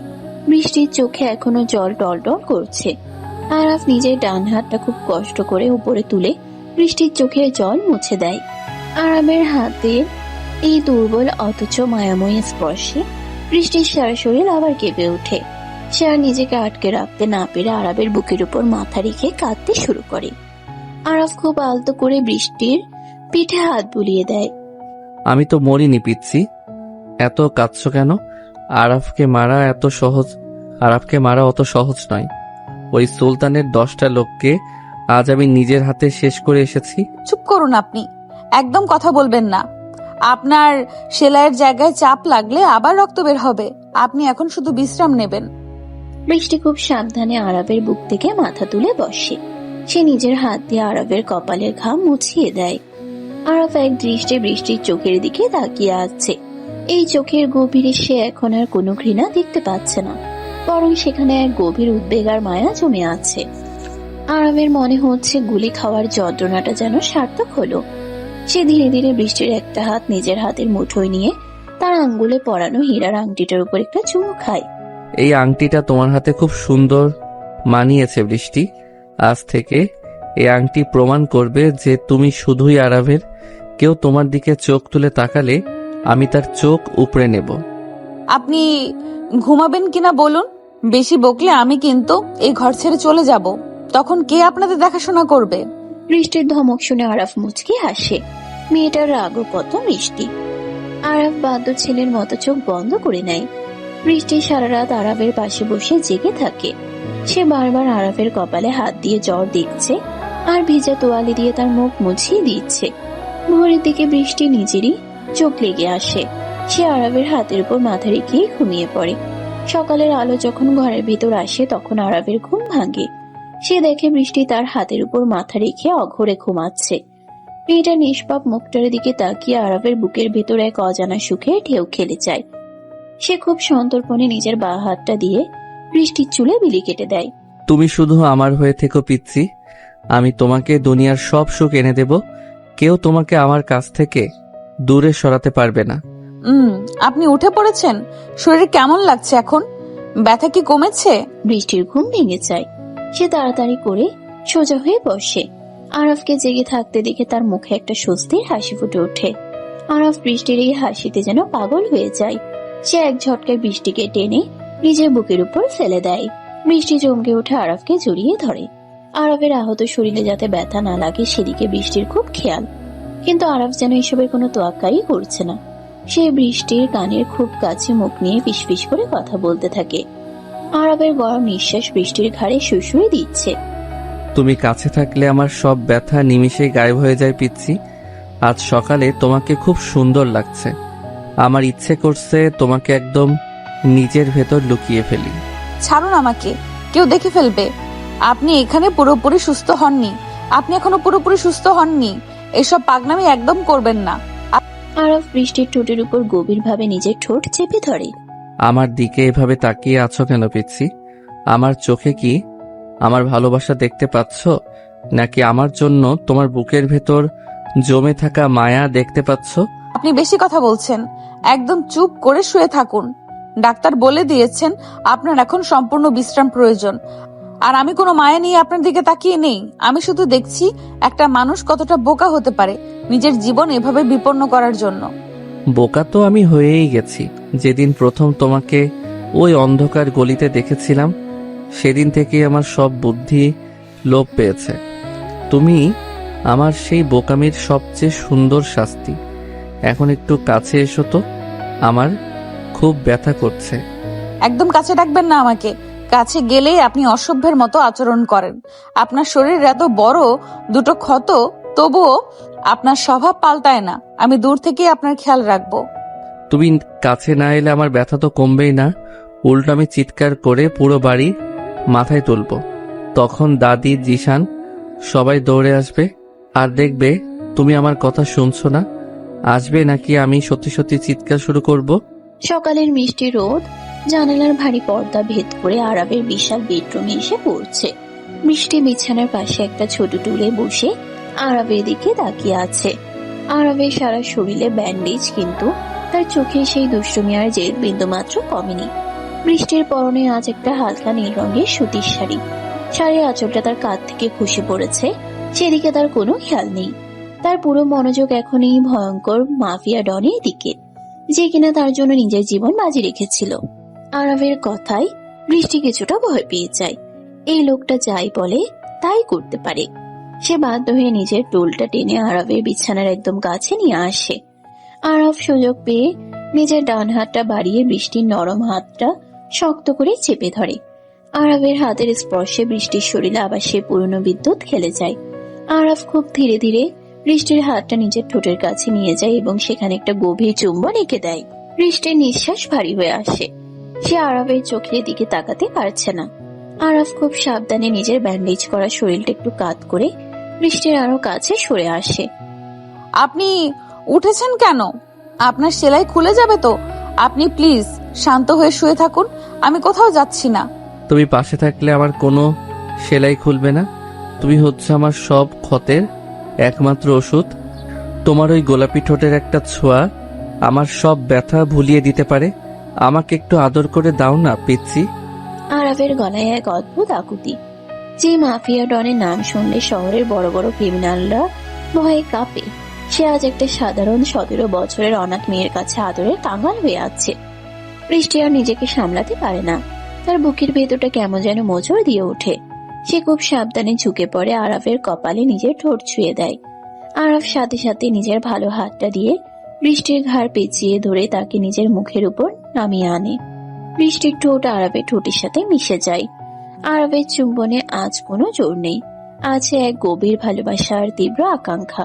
সে খুব আলতো করে বৃষ্টির ঠোঁট দুটো নিজের ঠোঁটের মাঝে নিয়ে চুষতে থাকে।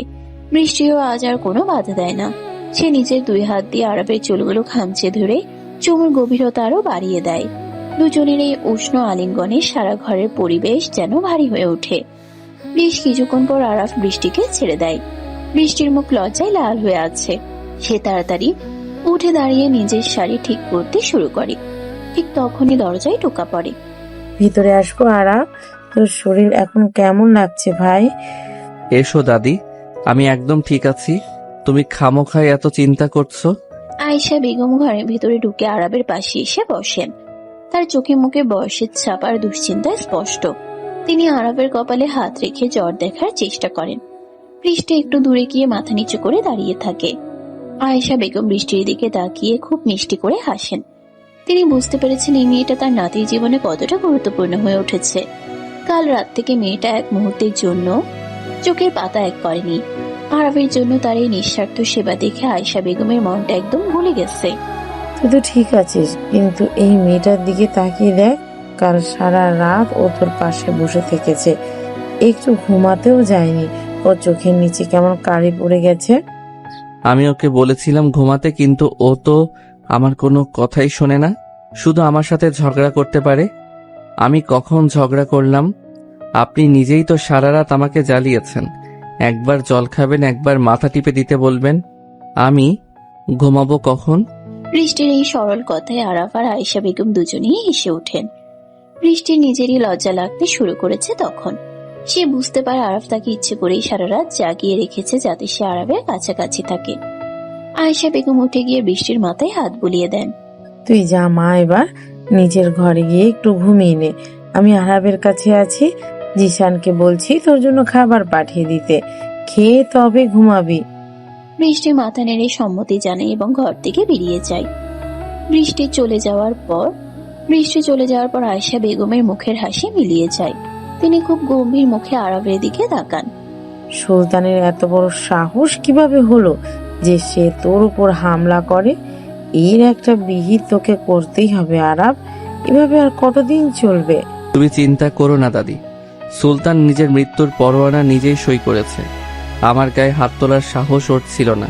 ও শুধু বৃষ্টিকে টার্গেট করেছিল। আর যে আমার পিচ্চির দিকে নজর দেয় তার চোখ আমি উপড়ে নেই। আমি সুস্থ হয়ে উঠলেই ওর পুরো সাম্রাজ্য আমি মাটির সাথে মিশিয়ে দেব। আরাফের চোখে আবার সেই পুরনো প্রতিশোধের আগুন জ্বলে ওঠে। অন্যদিকে শহরের অন্য প্রান্তে সুলতানের গোডাউনে এক থমথমে পরিবেশ বিরাজ করছে। সুলতান রাগে ফুঁসছে। তার সামনে রকি আর বেশ কয়েকজন লোক মাথা নিচু করে দাঁড়িয়ে আছে। গতকালের হামলায় সুলতানের সবচেয়ে ভালো 10 জন লোক মারা গেছে, আর আরাফ একা তাদের সবাইকে শেষ করে দিয়ে বেঁচে ফিরেছে। এই অপমান সুলতানের পক্ষে মেনে নেওয়া অসম্ভব। সে হাতে রিভলভারটা টেবিলের উপর সজোরে আছাড় মারে। তোরা সবাই একটা কাজের নও। এতগুলো লোক মিলে একটা আহত আরবকে মারতে পারলি না? আর ওই সামান্য মেয়েটাকেও তোরা তুলে আনতে পারলি না?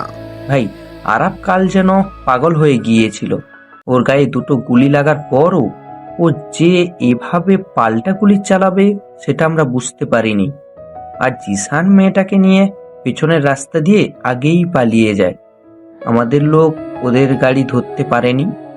আমাকে কোনো অজুহাত দিবি না কি? আমি যে কোনো মূল্যে ওই মেয়েটাকে চাই। আরবের দুর্বলতা ওই মেয়েটা। ওকে আমার হাতের মুঠোয় ফেলে আরব নিজে আমার পায়ে এসে পড়বে। তোরা আজই আরবের বাড়ির চারিদিকে আমাদের লোক সরিয়ে দে।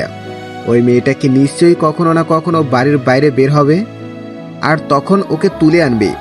রকি মাথা নেড়ে সম্মতি জানায়। সুলতান জানে আরবের বাড়িতে সরাসরি হামলা করা এখন বোকামি হবে। আরবের গার্ডরা এখন দ্বিগুণ সতর্ক, তাই সে অন্য উপায় খুঁজতে থাকে। ঠিক তখনই গোডাউনে প্রবেশ করে শহরের একজন দুর্নীতিগ্রস্ত পুলিশ অফিসার, ইন্সপেক্টর কবির। কবিরের সাথে সুলতানের পুরনো লেনদেনের সম্পর্ক আছে। কবির একটা সিগারেট ধরিয়ে সুলতানের সামনের চেয়ারে এসে বসে। খবর তো খুব খারাপ সুলতান। কাল রাতের গোলাগুলি খবর ওপর মহল পর্যন্ত পৌঁছে গেছে। আরব তোমার এতগুলো লোক মেরে ফেললো আর তুমি কিছুই করতে পারলে না। তুমি এখানে আমাকে জ্ঞান দিতে এসেছো কবির? আমি তোমাকে টাকা দেই আমার কাজ করার জন্য। তুমি পুলিশের পোশাক পরে আরবের কিছু করতে পারবে?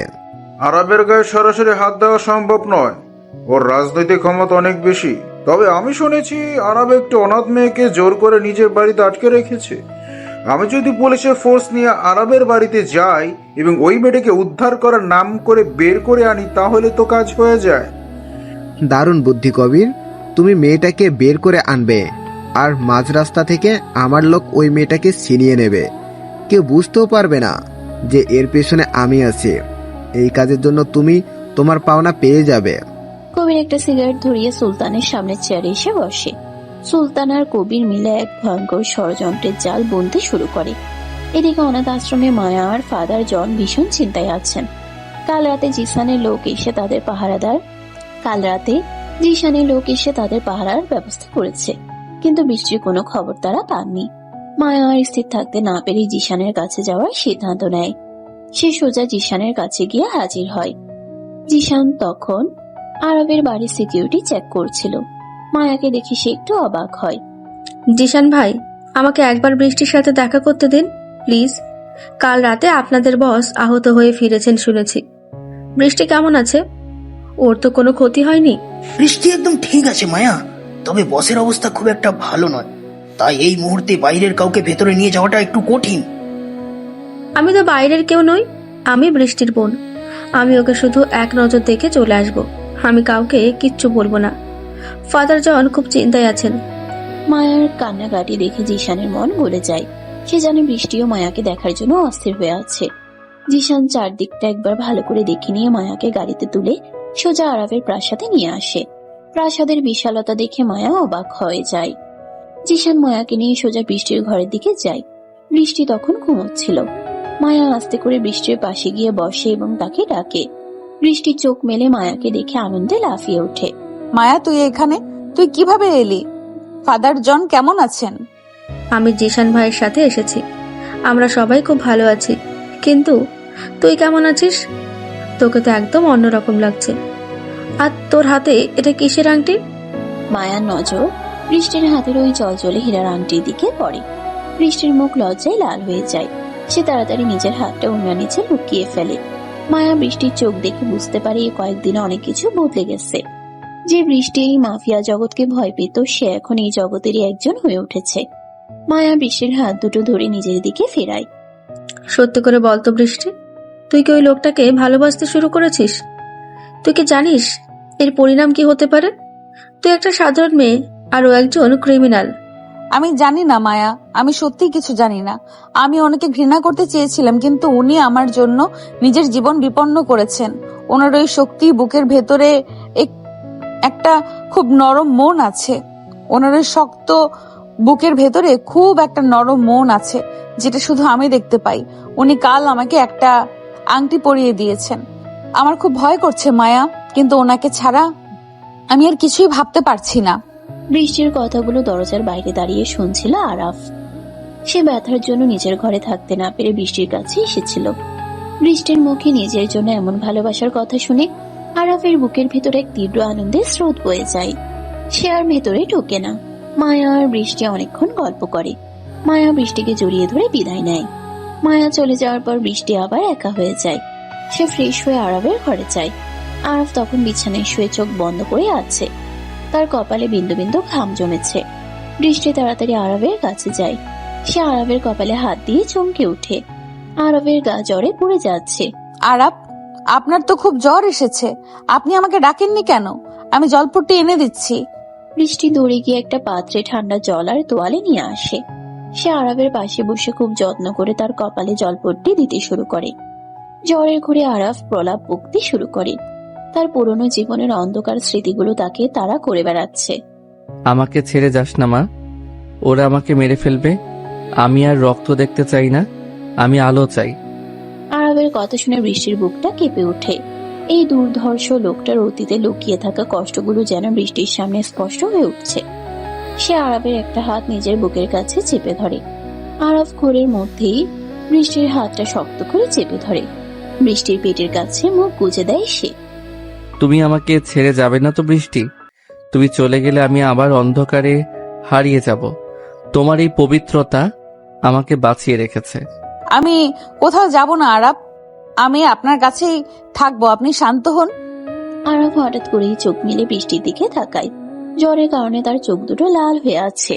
সে এক ঝটকায় বৃষ্টিকে টেনে নিজের বুকের উপর শুয়ে দেয়। বৃষ্টি আরবের আহত শরীরের কথা ভেবে বাধা দেওয়ার চেষ্টা করে, কিন্তু আরবের শক্তির কাছে সে হার মানে। আরব পাগলের মতো বৃষ্টির সারা মুখে, গলায় আর ঘাড়ে চুমু খেতে শুরু করে। তার এক হাত বৃষ্টির শাড়ির আঁচল সরিয়ে দিয়ে খালি কোমরের উপর শক্ত হয়ে চেপে বসেছে। আরবের গরম হাতের স্পর্শে বৃষ্টির শরীর ধনুকের মতো বেঁকে যায়।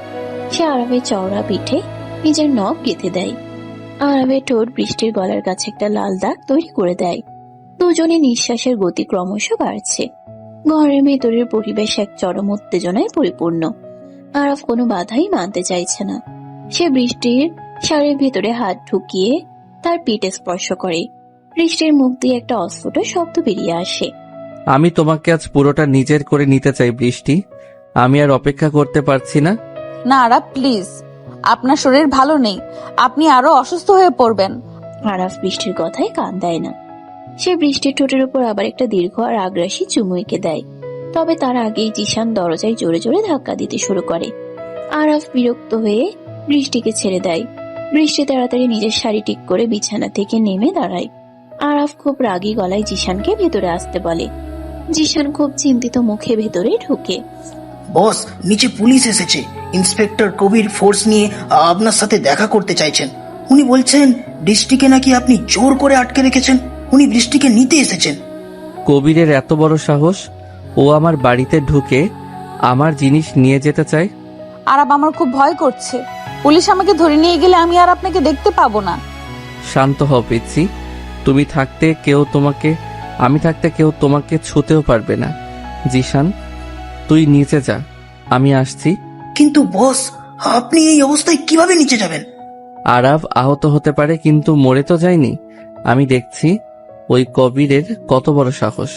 আপনি নিচে চলে যাবেন না আরাব, আপনার খুব জ্বর। আমি নিজে গিয়ে পুলিশের সাথে কথা বলছি। আমি ওদের বলে দেব যে আমি নিজের ইচ্ছাতেই এখানে আছি। তুমি আমার ঘরের বাইরে এক পাও ফেলবে না বৃষ্টি, এটা আমার নির্দেশ। আপনার সব নির্দেশ আমাকে মানতে হবে এমন কোনো কথা নেই। আপনি সব সময় শুধু জেদ করেন। আমি নিজে গিয়ে ওই পুলিশের সাথে কথা বলবো। তুমি যদি এই ঘর থেকে বের হও তাহলে আমি ওই কবিরকে এখানেই গুলি করে মেরে ফেলবো। তারপর তুমি বসে বসে আমার জেলের খাবার পাঠিও। আপনি একটা আস্ত পাগল, একটা খুনি। আপনি কিছুতেই ভালো হবেন না। আমি ভালো হতে চাইও না, আমি শুধু তোমাকে চাই। আর আমার জিনিস কেউ আমার কাছ থেকে ছিনিয়ে নিতে পারবে না। আপনি আমার কথা না শুনে নিচে কেন এলেন? আর আরাব, আপনার শরীর তো জ্বরে পুড়ে যাচ্ছে। এই অবস্থায় পুলিশের সামনে আসার কি দরকার ছিল? আমি তো আগেই বলেছিলাম আমি ওদের সাথে কথা বলবো। আমার বাড়িতে পুলিশ ঢুকে আমার জিনিস নিয়ে যাবে আর আমি বিছানায় শুয়ে থাকবো, সেটা আরাবের অভিধানে নেই পিচ্ছিমে। তুমি আমার কথা অমান্য করে এই ঘর থেকে বেরিয়েছ কেন? আমি তোমাকে করার নির্দেশ দিয়েছিলাম ঘরের ভেতরে থাকতে। বিশাল প্রাসাদের মার্বেল পাথরের প্রশস্ত সিঁড়ি দিয়ে আরাফ ধীর পায়ে নিচে নেমে আসছে। তার শরীরের প্রতিটি পদক্ষেপে এক অকল্পনীয় শারীরিক কষ্ট লুকিয়ে আছে, কিন্তু তার চোখে মুখে সেই চিরচেনা মাফিয়া ডনের ভয়ঙ্কর কঠোরতা। জ্বরের কারণে তার ফর্সা মুখটা একদম লাল হয়ে আছে, আর কপালের শিরাগুলো রাগে ফুলে উঠেছে। সাদা শার্টের ভিতর দিয়ে ব্যান্ডেজের লাল রক্তের দাগটা এখনো স্পষ্ট বোঝা যাচ্ছে। জিশান তার বসের এক হাত ধরে তাকে সাহায্য করার চেষ্টা করছিল, কিন্তু আরাফ হাত সরিয়ে দিয়ে নিজেই সোজা হয়ে দাঁড়ানোর চেষ্টা করে। তার আত্মসম্মান বোধ এতটাই প্রবল যে নিজের সামান্য দুর্বলতা সে কারোর সামনে প্রকাশ করতে চায় না। ড্রয়িং রুমের মাঝখানে দাঁড়িয়ে আছে দুর্নীতিগ্রস্ত পুলিশ অফিসার ইন্সপেক্টর কবির। তার সাথে অন্তত 10 জন সশস্ত্র পুলিশ সদস্য। পুরো বাড়িটা এক থমথমে আতঙ্কের মধ্যে ডুবে আছে। আয়েশা বেগম এক পাশে দাঁড়িয়ে উদ্বেগের সাথে আরাফের দিকে তাকিয়ে আছেন। তিনি খুব ভালো করেই জানেন আরাফ রেগে গেলে কি ভয়ঙ্কর রূপ ধারণ করতে পারে, কিন্তু আরাফ নিচে নামার আগে বৃষ্টি তার ঘর থেকে ছুটে বেরিয়ে আসে।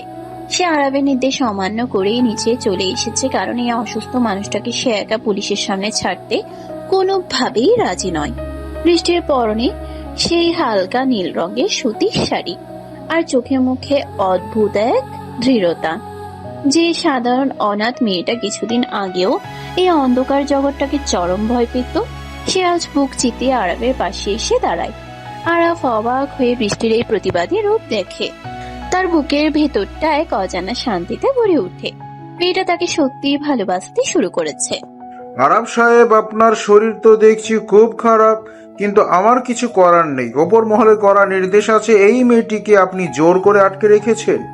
এমন একটা খবর আমাদের কাছে এসেছে, ওকে আমার সাথে এখনই থানায় যেতে হবে। কবির, তুমি বোধহয় ভুলে গেছো তুমি কার বাড়িতে দাঁড়িয়ে এত বড় বড় কথা বলছো। আরাবের বাড়িতে পুলিশের পোশাক পরে ঢুকে আমার মুখের উপর কথা বলার স্পর্ধা তোমাকে কে দিল? এই মেয়েটা আমার, আর ওকে এখান থেকে এক চুল সরাতে হলে তোমাকে আমার লাশের উপর দিয়ে যেতে হবে। আরাবের গলার আওয়াজ পুরো ড্রয়িং রুমে বাজখাই শব্দে প্রতিধ্বনিত হয়। তার চোখের দৃষ্টি এত তীক্ষ্ণ যে ইন্সপেক্টর কবির অজান্তে এক পা পিছিয়ে যান। কবির খুব ভালো করেই জানেন আরবের সাথে সরাসরি শত্রুতা করা মানে নিজের মৃত্যু ডেকে আনা, কিন্তু সুলতানের দেওয়া টাকার লোভ তাকে অন্ধ করে দিয়েছে। সে চারপাশের পুলিশ সদস্যদের দিকে তাকায় সাহস সঞ্চয় করার জন্য। জিশান এবং আরবের নিজস্ব গার্ডরা ততক্ষণে নিজেদের স্বয়ংক্রিয় অস্ত্র বের করে পুলিশের দিকে তাক করে দাঁড়িয়েছে। যে কোনো মুহূর্তে একটা বড় ধরনের রক্তক্ষয়ী সংঘর্ষ শুরু হয়ে যেতে পারে। আয়েশা বেগম ভয়ে 2 হাত বুকে চেপে ধরে ইষ্টনাম জপছেন। ঠিক এইরকম উত্তেজনার মুহূর্তে বৃষ্টির সামনে এগিয়ে যায়। সে আরবের একটা হাত নিজের হাতের মুঠোয় শক্ত করে ধরে ইন্সপেক্টর কবিরের চোখের দিকে সরাসরি তাকায়। আমাকে কেউ জোর করে আটকে রাখেনি অফিসার, আমি এখানে সম্পূর্ণ নিজের ইচ্ছাতেই আছি। আপনারা এখান থেকে এক্ষুনি চলে যান। এই বাড়ির মানুষকে বিরক্ত করার কোনো অধিকার আপনাদের নেই।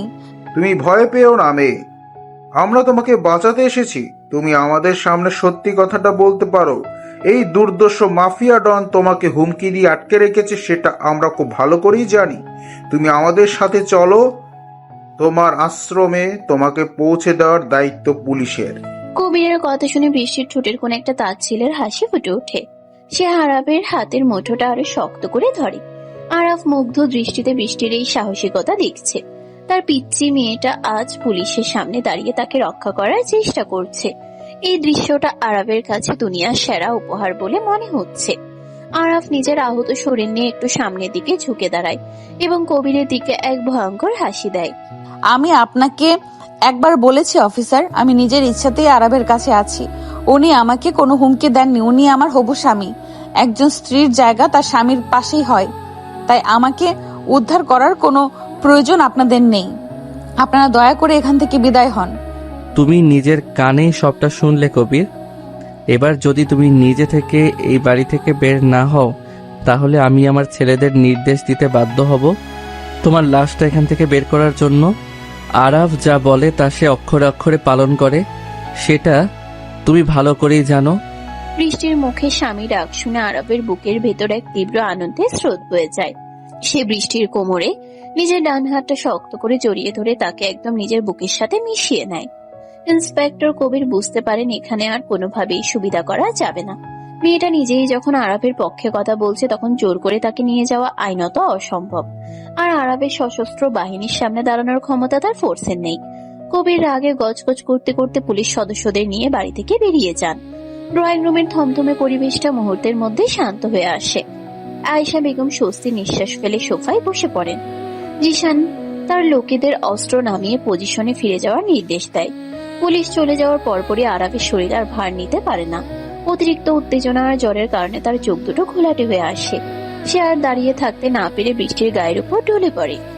আরাপ, চোখ খুলুন। আরাপ, আপনার কি হলো? জিসান ভাই, তাড়াতাড়ি ওনাকে ধরুন। ওনার শরীর তো আগুনে পুড়ে যাচ্ছে। আমি ধরছি বৃষ্টি, আপনি ওনার ডান দিকটা একটু সাপোর্ট দিন। আমাদের এখনই ওনাকে ওপরে নিয়ে যেতে হবে। বসের শরীর থেকে প্রচুর ঘাম বেরোচ্ছে। বৃষ্টি আর জিশান মিলে কোনো মতে আরাফকে ধরাধরি করে দোতলায় তার বিশাল বেডরুমে নিয়ে যায়। বিছানায় শোয়ানোর পর আরাফ অঘরে জ্ঞান হারিয়ে ফেলে। বৃষ্টি পাগলের মতো ছুটে গিয়ে ঠান্ডা জলের পাত্র আর তোয়ালে নিয়ে আসে। সে আরবের কপালে বারবার ঠান্ডা জলের পট্টি দিতে শুরু করে। আয়েশা বেগম খবর পেয়ে ছুটে আসেন এবং ডাক্তার সমীরকে জরুরি ভিত্তিতে ফোন করে ডেকে পাঠান। ডাক্তার সমীর এসে আরাফকে ভালো করে পরীক্ষা করেন এবং নতুন করে কিছু কড়া ডোজের ইনজেকশন পুশ করেন। তিনি জানান যে ক্ষতের জায়গায় সামান্য ইনফেকশন শুরু হয়েছে এবং অতিরিক্ত মানসিক চাপের কারণেই জ্বর এসেছে। আগামী 24 ঘন্টা আরাফের জন্য অত্যন্ত গুরুত্বপূর্ণ। ডাক্তার চলে যাওয়ার পর বৃষ্টি আরাফের পাশ থেকে এক মুহূর্তের জন্য ওঠে না। সে আরাফের মাথার চুলে হাত বুলিয়ে দেয় এবং বারবার তার ফ্যাকাশে মুখটার দিকে তাকিয়ে নীরবে চোখের জল ফেলে। তুই একটা অপদার্থ কবির। তুই পুলিশের পোশাক পরে একটা আহত আরবের বাড়ি থেকে একটা সাধারণ মেয়েকে বের করে আনতে পারলি না? তোর মতো পুলিশের গায়ে থুতু দেওয়া উচিত। তুমি নিজের মুখ সামলে কথা বলো সুলতান। আমি আমার সর্বোচ্চ চেষ্টা করেছি, কিন্তু ওই মেয়েটা নিজেই আরবকে স্বামী বলে দাবি করলো।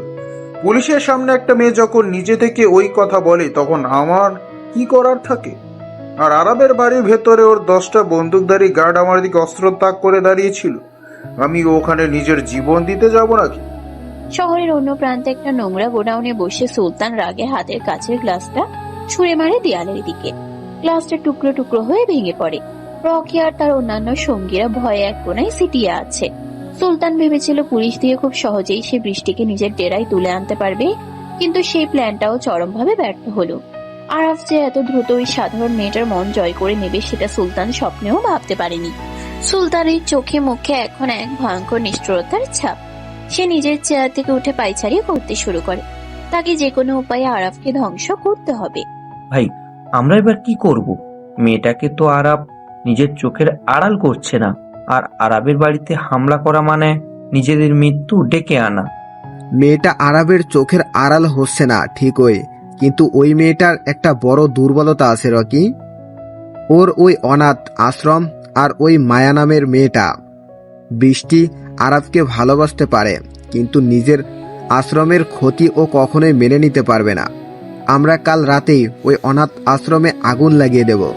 যখন ওর সব আপন মানুষগুলো আগুনে পুড়ে মরবে, তখন ওই বৃষ্টি নিজের খাঁচা ভেঙে ঠিকই বাইরে বেরিয়ে আসবে, আর তখন আরাবও ওকে আটকাতে পারবে না। সুলতানের এই ভয়ঙ্কর পরিকল্পনার কথা শুনে রকির মুখে এক শয়তানি হাসি ফুটে ওঠে। তারা অনাথ আশ্রমে নিরীহ বাচ্চাদের পুড়িয়ে মারার এক জঘন্য চক্রান্ত তৈরি করে ফেলে। এদিকে রাতের বেলা আরাবের প্রাসাদে এক নিস্তব্ধতা বিরাজ করছে। আরাবের বেডরুমে শুধু একটা নীল রঙের ডিম লাইট জ্বলছে। রাত প্রায় 2টো বাজে।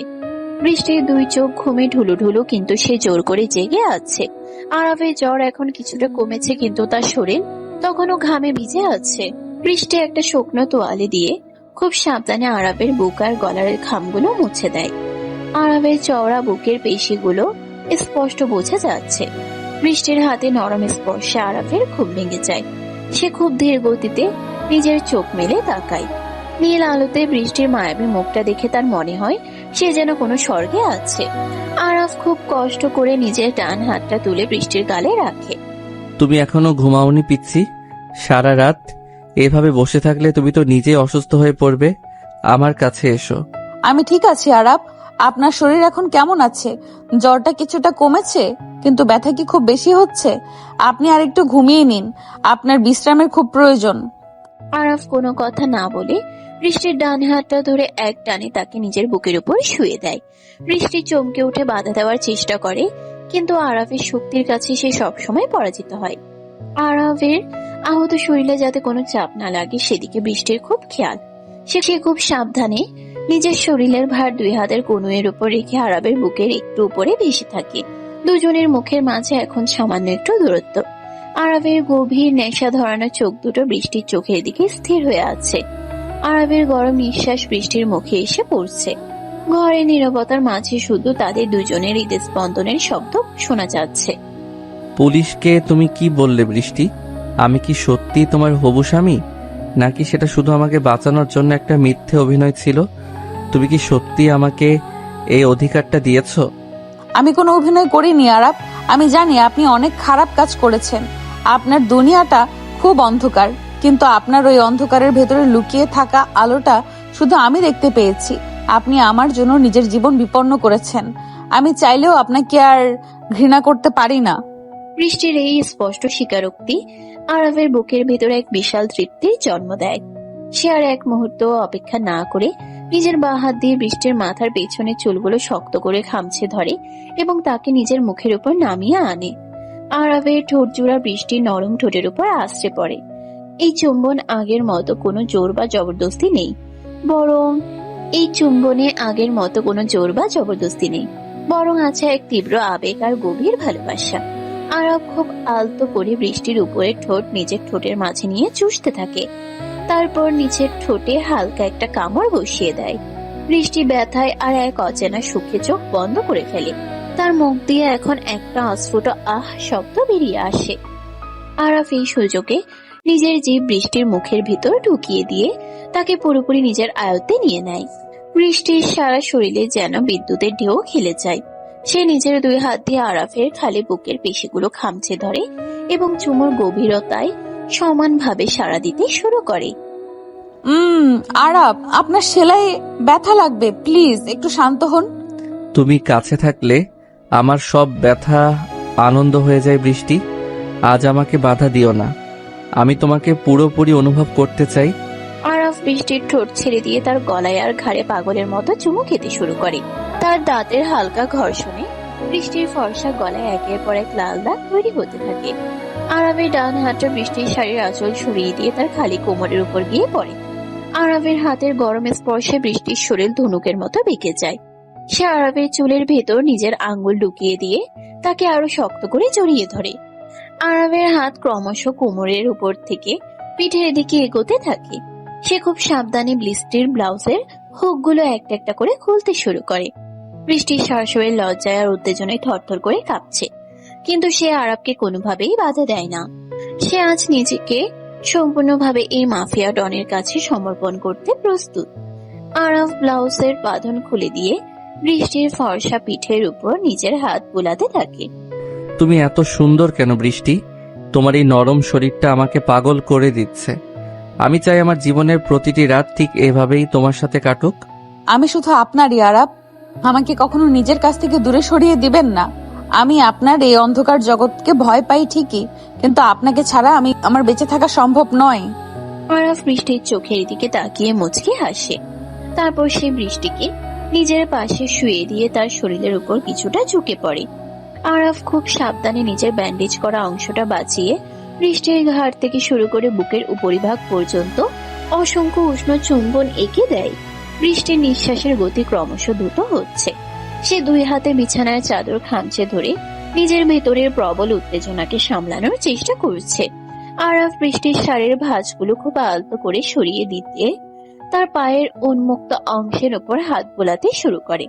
দুজনের এই তীব্র শারীরিক এবং মানসিক মিলনে ঘরের ভেতরে পরিবেশ এক চরম আকাঙ্ক্ষায় পরিপূর্ণ হয়ে ওঠে। আরাফ প্রমাণ করতে চায় যে সে শুধু মাফিয়া ডন নয়, সে একজন তীব্র প্রেমিক যে নিজের ভালোবাসার মানুষকে সুখের সাগরে ভাসিয়ে দিতে পারে। সারা রাত ধরে তাদের এই উষ্ণ রোম্যান্স চলতে থাকে এবং ভোরের দিকে একে অপরের বুকে মাথা রেখে গভীর শান্তিতে ঘুমিয়ে পড়ে তারা। এত সকালে উঠে পড়েছো কেন পিচ্ছি? আমার তো এখনো তোমার গায়ের গন্ধটা ঠিক মতো নেওয়া হয়নি। এদিকে এসো আমার বুকের কাছে। ছাড়ুন আমাকে, সকাল হয়ে গেছে। দাদি বা জিসান ভাই যে কোনো সময় চলে আসতে পারে। কাল রাতের পর আমার এমনিতেই খুব লজ্জা করছে। আপনি একটু শান্ত হয়ে শুয়ে থাকুন, আপনার সেলাইয়ের জায়গায় আবার চাপ লাগবে। আমার সেলাই নিয়ে তোমাকে ভাবতে হবে না। আমার বউয়ের উপর আমার পুরো অধিকার আছে, আর সেই অধিকার খাটাতে গিয়ে যদি আমার সেলাই খুলেও যায় আমার কোনো আক্ষেপ নেই। তুমি শুধু আমার চোখের সামনে এভাবেই থেকো। ভোরের মিষ্টি রোদ জানালার ভারী পর্দা ভেদ করে ঘরের ভেতরে এসে পড়েছে। বিশাল বিছানার সাদা চাদরটা এলোমেলো হয়ে আছে, আর তার মাঝে আরাফ বৃষ্টিকে নিজের শক্ত দুই হাতের বাঁধনে জড়িয়ে ধরে আছে। কাল রাতে সেই তীব্র ভালোবাসার পর বৃষ্টির ফর্সা গলায় আর ঘাড়ে অসংখ্য লাল দাগ ফুটে উঠেছে, যা দেখে আরাফের চোখের দৃষ্টি আরো নেশাতুর হয়ে উঠেছে। বৃষ্টির পরনে এখন শুধু আরাফের একটা বড় সাদা শার্ট, যা তার হাঁটুর উপর পর্যন্ত লুটিয়ে আছে। আরাফের চওড়া খালি বুকের উপর মাথা রেখে বৃষ্টির লজ্জায় একদম গুটিয়ে আছে। আরাফের একটা হাত বৃষ্টির উন্মুক্ত উত্তর উপর খুব আলতো করে ঘোরাফেরা করছে, আর তার গরম নিঃশ্বাস বৃষ্টির কানে সুড়সুড়ি দিচ্ছে। বৃষ্টি বুঝতে পারছে না এই ভয়ঙ্কর মাফিয়া ডনের ভেতরে এত রোম্যান্স কোথা থেকে এলো। সে আরাফের হাতের উপর নিজের একটা হাত রেখে তাকে থামানোর চেষ্টা করে, কিন্তু আরাফের শক্তির কাছে সে সবসময় হার মানে। আরাফ হঠাৎ করে বৃষ্টিকে এক ঝটকায় নিজের বুকের উপর তুলে নেয়, আর তার ঠোঁটের উপর একটা দীর্ঘ গভীর চুম্বন এঁকে দেয়। বৃষ্টির নিঃশ্বাস ভারী হয়ে আসে। সে আর কোনো বাধা না দিয়ে আরাফের চুলে নিজের আঙ্গুল ঢুকিয়ে দেয়। দুজনের এই সুন্দর সকালটা আরো রঙিন হয়ে উঠত, কিন্তু হঠাৎ করে দরজায় খুব জোরে ধাক্কা পড়ার শব্দে তারা দুজন আলাদা হয়ে যায়। বস বস, সর্বনাশ হয়ে গেছে, আপনি তাড়াতাড়ি উঠুন। সুলতানের লোকেরা বৃষ্টির আশ্রমে হামলা করেছে। ওরা চারিদিক দিয়ে আশ্রমটা ঘিরে ফেলে পেট্রোল ঢেলে আগুন ধরিয়ে দেওয়ার প্রস্তুতি নিচ্ছে। মায়া আর ফাদার জন ভেতরে আটকে আছে। কি বলছিস তুই জিশান? ওই কুত্তার বাচ্চা সুলতানের এত বড় সাহস যে ও আমার বৃষ্টির আশ্রমে হাত দেয়? তুই এখনই সব গার্ডদের রেডি কর, আমি আসছি। আরাব, আমার মায়া আর আশ্রমের বাচ্চাদের বাঁচান প্লিজ। ওরা খুব নিরীহ, সুলতান ওদের মেরে ফেলবে। আপনি কিছু একটা করুন, আমার খুব ভয় করছে আরাব। জিশানের কথা শুনে বৃষ্টির সারা শরীর ভয়ে আর আতঙ্কে থরথর করে কাঁপতে শুরু করে। সে কাঁদতে কাঁদতে আরাফের বুকের উপর আশ্রে পড়ে। আরাফের চোখে সেই নেশাতুর দৃষ্টি মুহূর্তের মধ্যে পাল্টে গিয়ে এক ভয়ঙ্কর খুনি দৃষ্টিতে পরিণত হয়। সে এক লাফে বিছানা থেকে নেমে পড়ে তার শরীরের ব্যথার কথা সে পুরোপুরি ভুলে যায়। আরাফ তাড়াতাড়ি নিজের আলমারি থেকে একটা কালো শার্টার প্যান্ট বের করে পরে নেয় এবং নিজের রিভলভারটা কোমরে গুজে নেয়। বৃষ্টি পাগলের মতো আরাফের হাত ধরে টানতে থাকে। সে নিজেও আরাফের সাথে যেতে চায়। আরাফ বৃষ্টির দুই গাল নিজের দুই হাতে শক্ত করে ধরে তার চোখের দিকে তাকায়। তুমি একদম কাঁদবে না বৃষ্টি, আমি কথা দিচ্ছি। তোমার আশ্রমের একটা বাচ্চারও কোনো ক্ষতি আমি হতে দেব না। সুলতান আজ নিজের মৃত্যু ডেকে এনেছে। তুমি দাদির সাথে এই ঘরেই থাকবে, এক পাও বাইরে বের হবে না। এটা আমার করার নির্দেশ। কি? আপনি তো এখনো পুরোপুরি সুস্থ নন, আপনার গায়ে এখনো জ্বর আছে।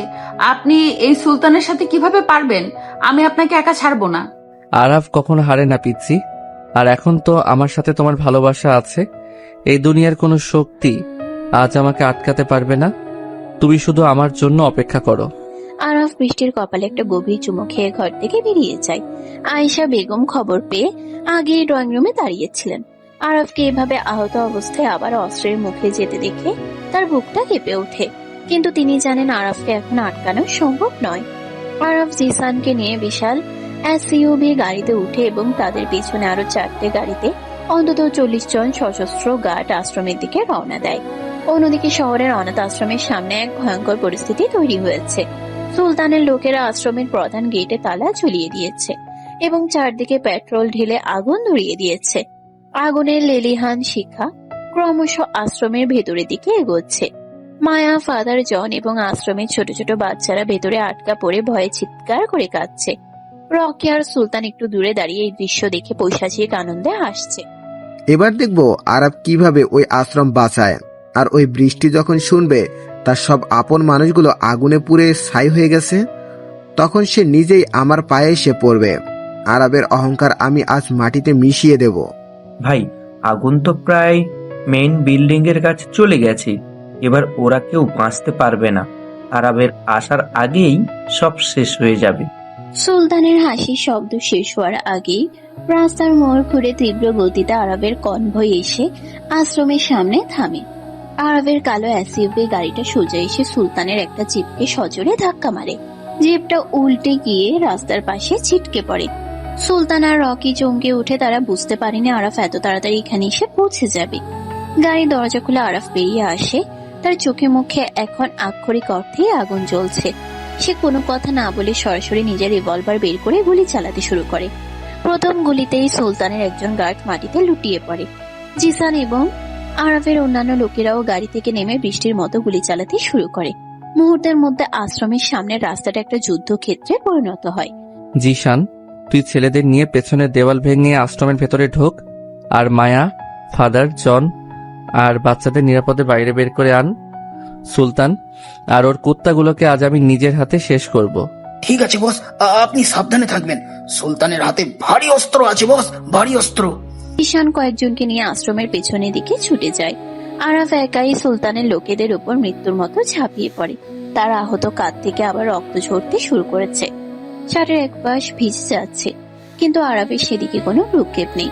সে একটানা গুলি চালিয়ে রকির সঙ্গীদের একে একে শেষ করে দেয়। রকি ভয় পেয়ে পালাতে গেলে আরাফ দৌড়ে গিয়ে তার পায়ের উপর দিয়ে জিপ চালিয়ে দেয়। রকি যন্ত্রণায় চিৎকার করে জ্ঞান হারিয়ে ফেলে। এবার আরাফের সামনে শুধু সুলতান দাঁড়িয়ে আছে। সুলতানের রিভলভারের গুলি শেষ হয়ে গেছে।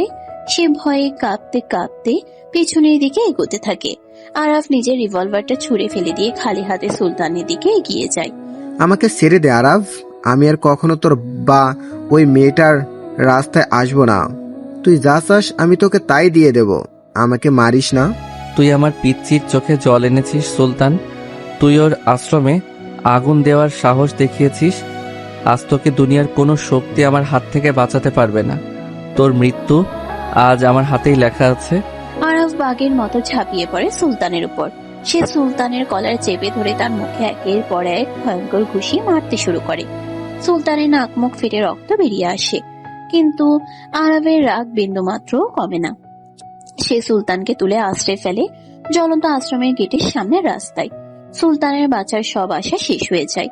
ঠিক তখনই জিশান আর তার লোকেরা মায়া, ফাদার জন এবং আশ্রমের সব বাচ্চাদের নিরাপদে পেছনের দেওয়াল ভেঙে বের করে নিয়ে আসে।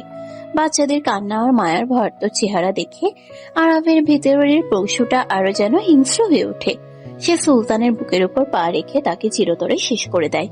শহরের সবচেয়ে বড় মাফিয়া ডন সুলতানের রাজত্ব আজ এভাবেই মাটির সাথে মিশে যায়। আরাব ভাই, আপনি আমাদের বাঁচিয়েছেন। আপনার ঋণ আমরা কোনোদিন শোধ করতে পারবো না। বৃষ্টি কেমন আছে? ও তো খুব ভয় পেয়ে গিয়েছিল। বৃষ্টি একদম ঠিক আছে মায়া। তোমরা সবাই আজ থেকে আমার প্রোটেকশনে থাকবে। এই আশ্রম আমি নতুন করে বানিয়ে দেব, কেউ তোমাদের দিকে আর চোখ তুলে তাকাতে পারবে না। জিশান, তুই সবাইকে নিরাপদে আমাদের অন্য একটা সেফ হাউসে নিয়ে যাওয়ার ব্যবস্থা কর। আমি বাড়ি যাচ্ছি, আমার পিচ্চি মেয়েটা আমার জন্য অপেক্ষা করছে। জিশান মাথা নেড়ে সব ব্যবস্থা করতে শুরু করে। আরাফ নিজের ক্ষতবিক্ষত শরীর নিয়ে গাড়িতে উঠে এবং সোজা নিজের প্রাসাদের দিকে রওনা দেয়। তার শরীরের অনেক জায়গা কেটে গেছে, সেলাইয়ের জায়গা থেকে তীব্র যন্ত্রণা হচ্ছে, কিন্তু তার ঠোঁটের কোণে একটা তৃপ্তির হাসি। সে আজ প্রমাণ করেছে ভালোবাসার জন্য একজন মাফিয়া ডন কতটা ভয়ঙ্কর হতে পারে। প্রাসাদের গেট দিয়ে আরাফের গাড়ি ঢুকতেই বৃষ্টি দৌড়ে বাইরে বেরিয়ে আসে। আরাফ গাড়ি থেকে নামতেই বৃষ্টি পাগলের মতো ছুটে গিয়ে তাকে জড়িয়ে ধরে। আরাফের রক্ত মাখা শার্ট আর ক্লান্ত চেহারা দেখে বৃষ্টির দু চোখ বেয়ে জলের ধারা নেমে আসে। আপনি ঠিক আছেন তো আরাব? আপনার শরীর থেকে আবার এত রক্ত বের হচ্ছে কেন? মায়া আর ফাদার জন কোথায়? ওরা ঠিক আছে তো? আমাকে বলুন প্লিজ। পিচ্ছি, এত কাঁদছো কেন? আমি বলেছিলাম না আরাব কখনো হারে না। তোমার আশ্রমের সবাই সুরক্ষিত আছে। জিশান ওদের নিরাপদ জায়গায় নিয়ে গেছে, আর সুলতান চিরদিনের মতো শেষ হয়ে গেছে। এবার তুমি শান্ত হও। আরাবের কথা শুনে বৃষ্টির বুকের উপর থেকে যেন একটা বিশাল পাথর নেমে যায়। সে আরাবের বুকের ভেতর মুখ লুকিয়ে ফুপিয়ে কাঁদতে থাকে। আরাফ খুব আস্তে করে বৃষ্টির পিঠে হাত বুলিয়ে দেয়। আয়েশা বেগম ছুটে এসে আরাফকে ধরাধরি করে ভেতরে নিয়ে যান। ডাক্তার সমীরকে আবার খবর দেওয়া হয়। আরাবের চিকিৎসা চলে পুরো 1 সপ্তাহ। এই 1 সপ্তাহ বৃষ্টি আরাবের পাশ থেকে এক মুহূর্তের জন্য সরেনি। নিজের হাতে খাইয়ে দেওয়া, ওষুধ দেওয়া থেকে শুরু করে আরাবের সব কাজ সে খুব ভালোবেসে করেছে।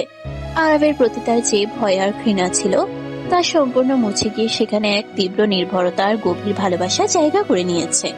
আরাব, তুই এবার সম্পূর্ণ সুস্থ। আর এই কদিনে আমি বুঝে গেছি বৃষ্টি ছাড়া তুই অচল, আর তুই ছাড়া বৃষ্টি। আমি চাই তোরা এবার সামাজিকভাবে এক হয়ে যা। আমি কালই তোদের বিয়ের সব ব্যবস্থা করছি। এই বাড়িতে এবার একটু খুশির হাওয়া দরকার। তুমি যা ভালো বোঝো দাদি, আমার কোনো আপত্তি নেই। তবে আমার পিচ্চির মতামতটা একবার নিয়ে নিও। ও কি এই খুনি আরাফকে চিরদিনের জন্য নিজের স্বামী হিসেবে মেনে নিতে পারবে কিনা? আপনি আবার বাজে কথা বলছেন আরাব। আপনি কোনো খুনি নন, আপনি আমার রক্ষাকর্তা, আমার ভালোবাসা। দাদি যা বলছেন আমি তাতেই রাজি। আমাকে শুধু আপনার বুকে ছায়ায় সারা জীবন থাকতে দিন। বৃষ্টির কথা শুনে আরাফ আর আয়েশা বেগম দুজনেই হেসে ওঠেন। পরের দিনে প্রাসাদে খুব জমকালো ভাবে আরাফ আর বৃষ্টির বিয়ের আয়োজন করা হয়। আশ্রমের সব বাচ্চারা, ফাদার জন আর মায়া এই বিয়েতে উপস্থিত থাকে। পুরো প্রাসাদ আলো আর ফুলে সাজানো হয়েছে। বৃষ্টিকে একটা গাঢ় লাল রঙের বেনারসি শাড়ি আর গাগ ভর্তি সোনার গহনায় একদম স্বর্গের পরিমতো লাগছে। আরাফ কালো রঙের একটা ডিজাইনার শেরওয়ানি পরেছে। বিয়ের মণ্ডপে যখন আরাফ বৃষ্টির সিঁথিতে লাল সিঁদুর পরিয়ে দেয়, তখন বৃষ্টির চোখ থেকে এক ফোঁটা সুখের জল গড়িয়ে পড়ে। সে আজ এক অনাথ মেয়ে থেকে শহরের সবচেয়ে ক্ষমতাধর মানুষের স্ত্রীতে পরিণত হলো। বিয়ের সব নিয়ম কানুন শেষ হওয়ার পর রাতে আরাফের বেডরুমটা লাল গোলাপ দিয়ে সাজানো হয়। আজ তুমি সত্যি সত্যি আমার বউ হয়ে গেলে পিচ্ছি। এবার আর কেউ তোমাকে আমার কাছ থেকে দূরে সরাতে পারবে না। আজ আমি পৃথিবীর সবচেয়ে সুখী মানুষ। আমিও খুব সুখী আরাব। আমি কখনো ভাবিনি আমার মতো একটা সাধারণ মেয়ের জীবনে এত ভালোবাসা লেখা আছে। আপনি আমাকে পূর্ণতা দিয়েছেন। আরাফ ধীরে ধীরে বৃষ্টির দিকে এগিয়ে যায়। সে খুব সাবধানে বৃষ্টির মাথার ভারী ঘুমটাটা সরিয়ে দেয়। লাল শাড়িতে বৃষ্টির মায়াবী মুখটা দেখে আরবের বুকের ভিতর কামনার আগুন জ্বলে ওঠে। সে বৃষ্টির 2 গাল নিজের হাতের মুঠোয় নিয়ে তার ঠোঁটের উপর একটা দীর্ঘ আর আবেগঘন চুমু খায়। বৃষ্টির শরীরেই পরিচিত কিন্তু নতুন অধিকারের স্পর্শে কেঁপে ওঠে। সে নিজের 2 হাত দিয়ে আরবের গলা শক্ত করে জড়িয়ে ধরে। আরবের চুম্বনের গভীরতা ক্রমশ বাড়তে থাকে। সে বৃষ্টির মুখের ভেতর নিজের জিভ ঢুকিয়ে দিয়ে তাকে ভালোবাসার এক নতুন জগতে নিয়ে যায়। আরাফের হাত খুব সাবধানে বৃষ্টির শাড়ির পিনগুলো খুলতে শুরু করে। বৃষ্টির ফর্সা গলার উপর থাকা ভারী নেকলেসটা সরিয়ে দিয়ে সেখানে আরাফ অসংখ্য উষ্ণ চুম্বন এঁকে দেয়। আরাব, আমাকে শক্ত করে জড়িয়ে ধরুন। আমি চাই এই মুহূর্তটা যেন কখনো শেষ না হয়। এই মুহূর্ত কখনো শেষ হবে না বৃষ্টি। আমাদের এই ভালোবাসা মৃত্যুর পর পর্যন্ত থাকবে। আজ তুমি আমাকে পুরোপুরি তোমার করে নাও। আরাফ বৃষ্টিকে কোলে তুলে নিয়ে বিছানার মাঝখানে শুয়ে দেয়। সে খুব সাবধানে বৃষ্টির শাড়ি আর গহনাগুলো সরিয়ে তাকে নিজের ভালোবাসার চাদরে মুড়িয়ে নেয়। সারা ঘরের নিস্তব্ধতা ভেঙে শুধু তাদের দুজনে দীর্ঘশ্বাস আর ভালোবাসার অস্ফুট শব্দগুলো শোনা যেতে থাকে। আরাফের প্রতিটি স্পর্শে বৃষ্টি নিজেকে নতুন করে আবিষ্কার করে। সে আরাফের পেশিবহুল পিঠে নিজের নখ গেঁথে দিয়ে তাকে চরম সুখের সাগরে ভাসিয়ে দেয়। এক অনাথ মেয়ে আর এক ভয়ঙ্কর মাফিয়া ডনের এই অদ্ভুত প্রেমের গল্প এভাবে এক সুন্দর আর রোমান্টিক পরিণতির দিকে এগিয়ে যায়, যেখানে শুধু ভালোবাসা আর নির্ভরতার জয় হয়। সমাপ্ত। প্রিয় দর্শক বৃন্দ, ভিডিওটি দেখার জন্য অনেক অনেক ধন্যবাদ। আমাদের এই ভিডিওটিতে একটি লাইক দিলে আর আমাদের এই ছোট্ট চ্যানেলটিকে সাবস্ক্রাইব করে আমাদেরকে সাপোর্ট করলে আমরা নতুন নতুন ভিডিও আপলোড করার অনুপ্রেরণা পাবো। আমাদের চ্যানেলটি সাবস্ক্রাইব করে আমাদের সাথে জুড়ে থাকুন এবং এইরকমই ভিডিও দেখতে থাকুন। ধন্যবাদ।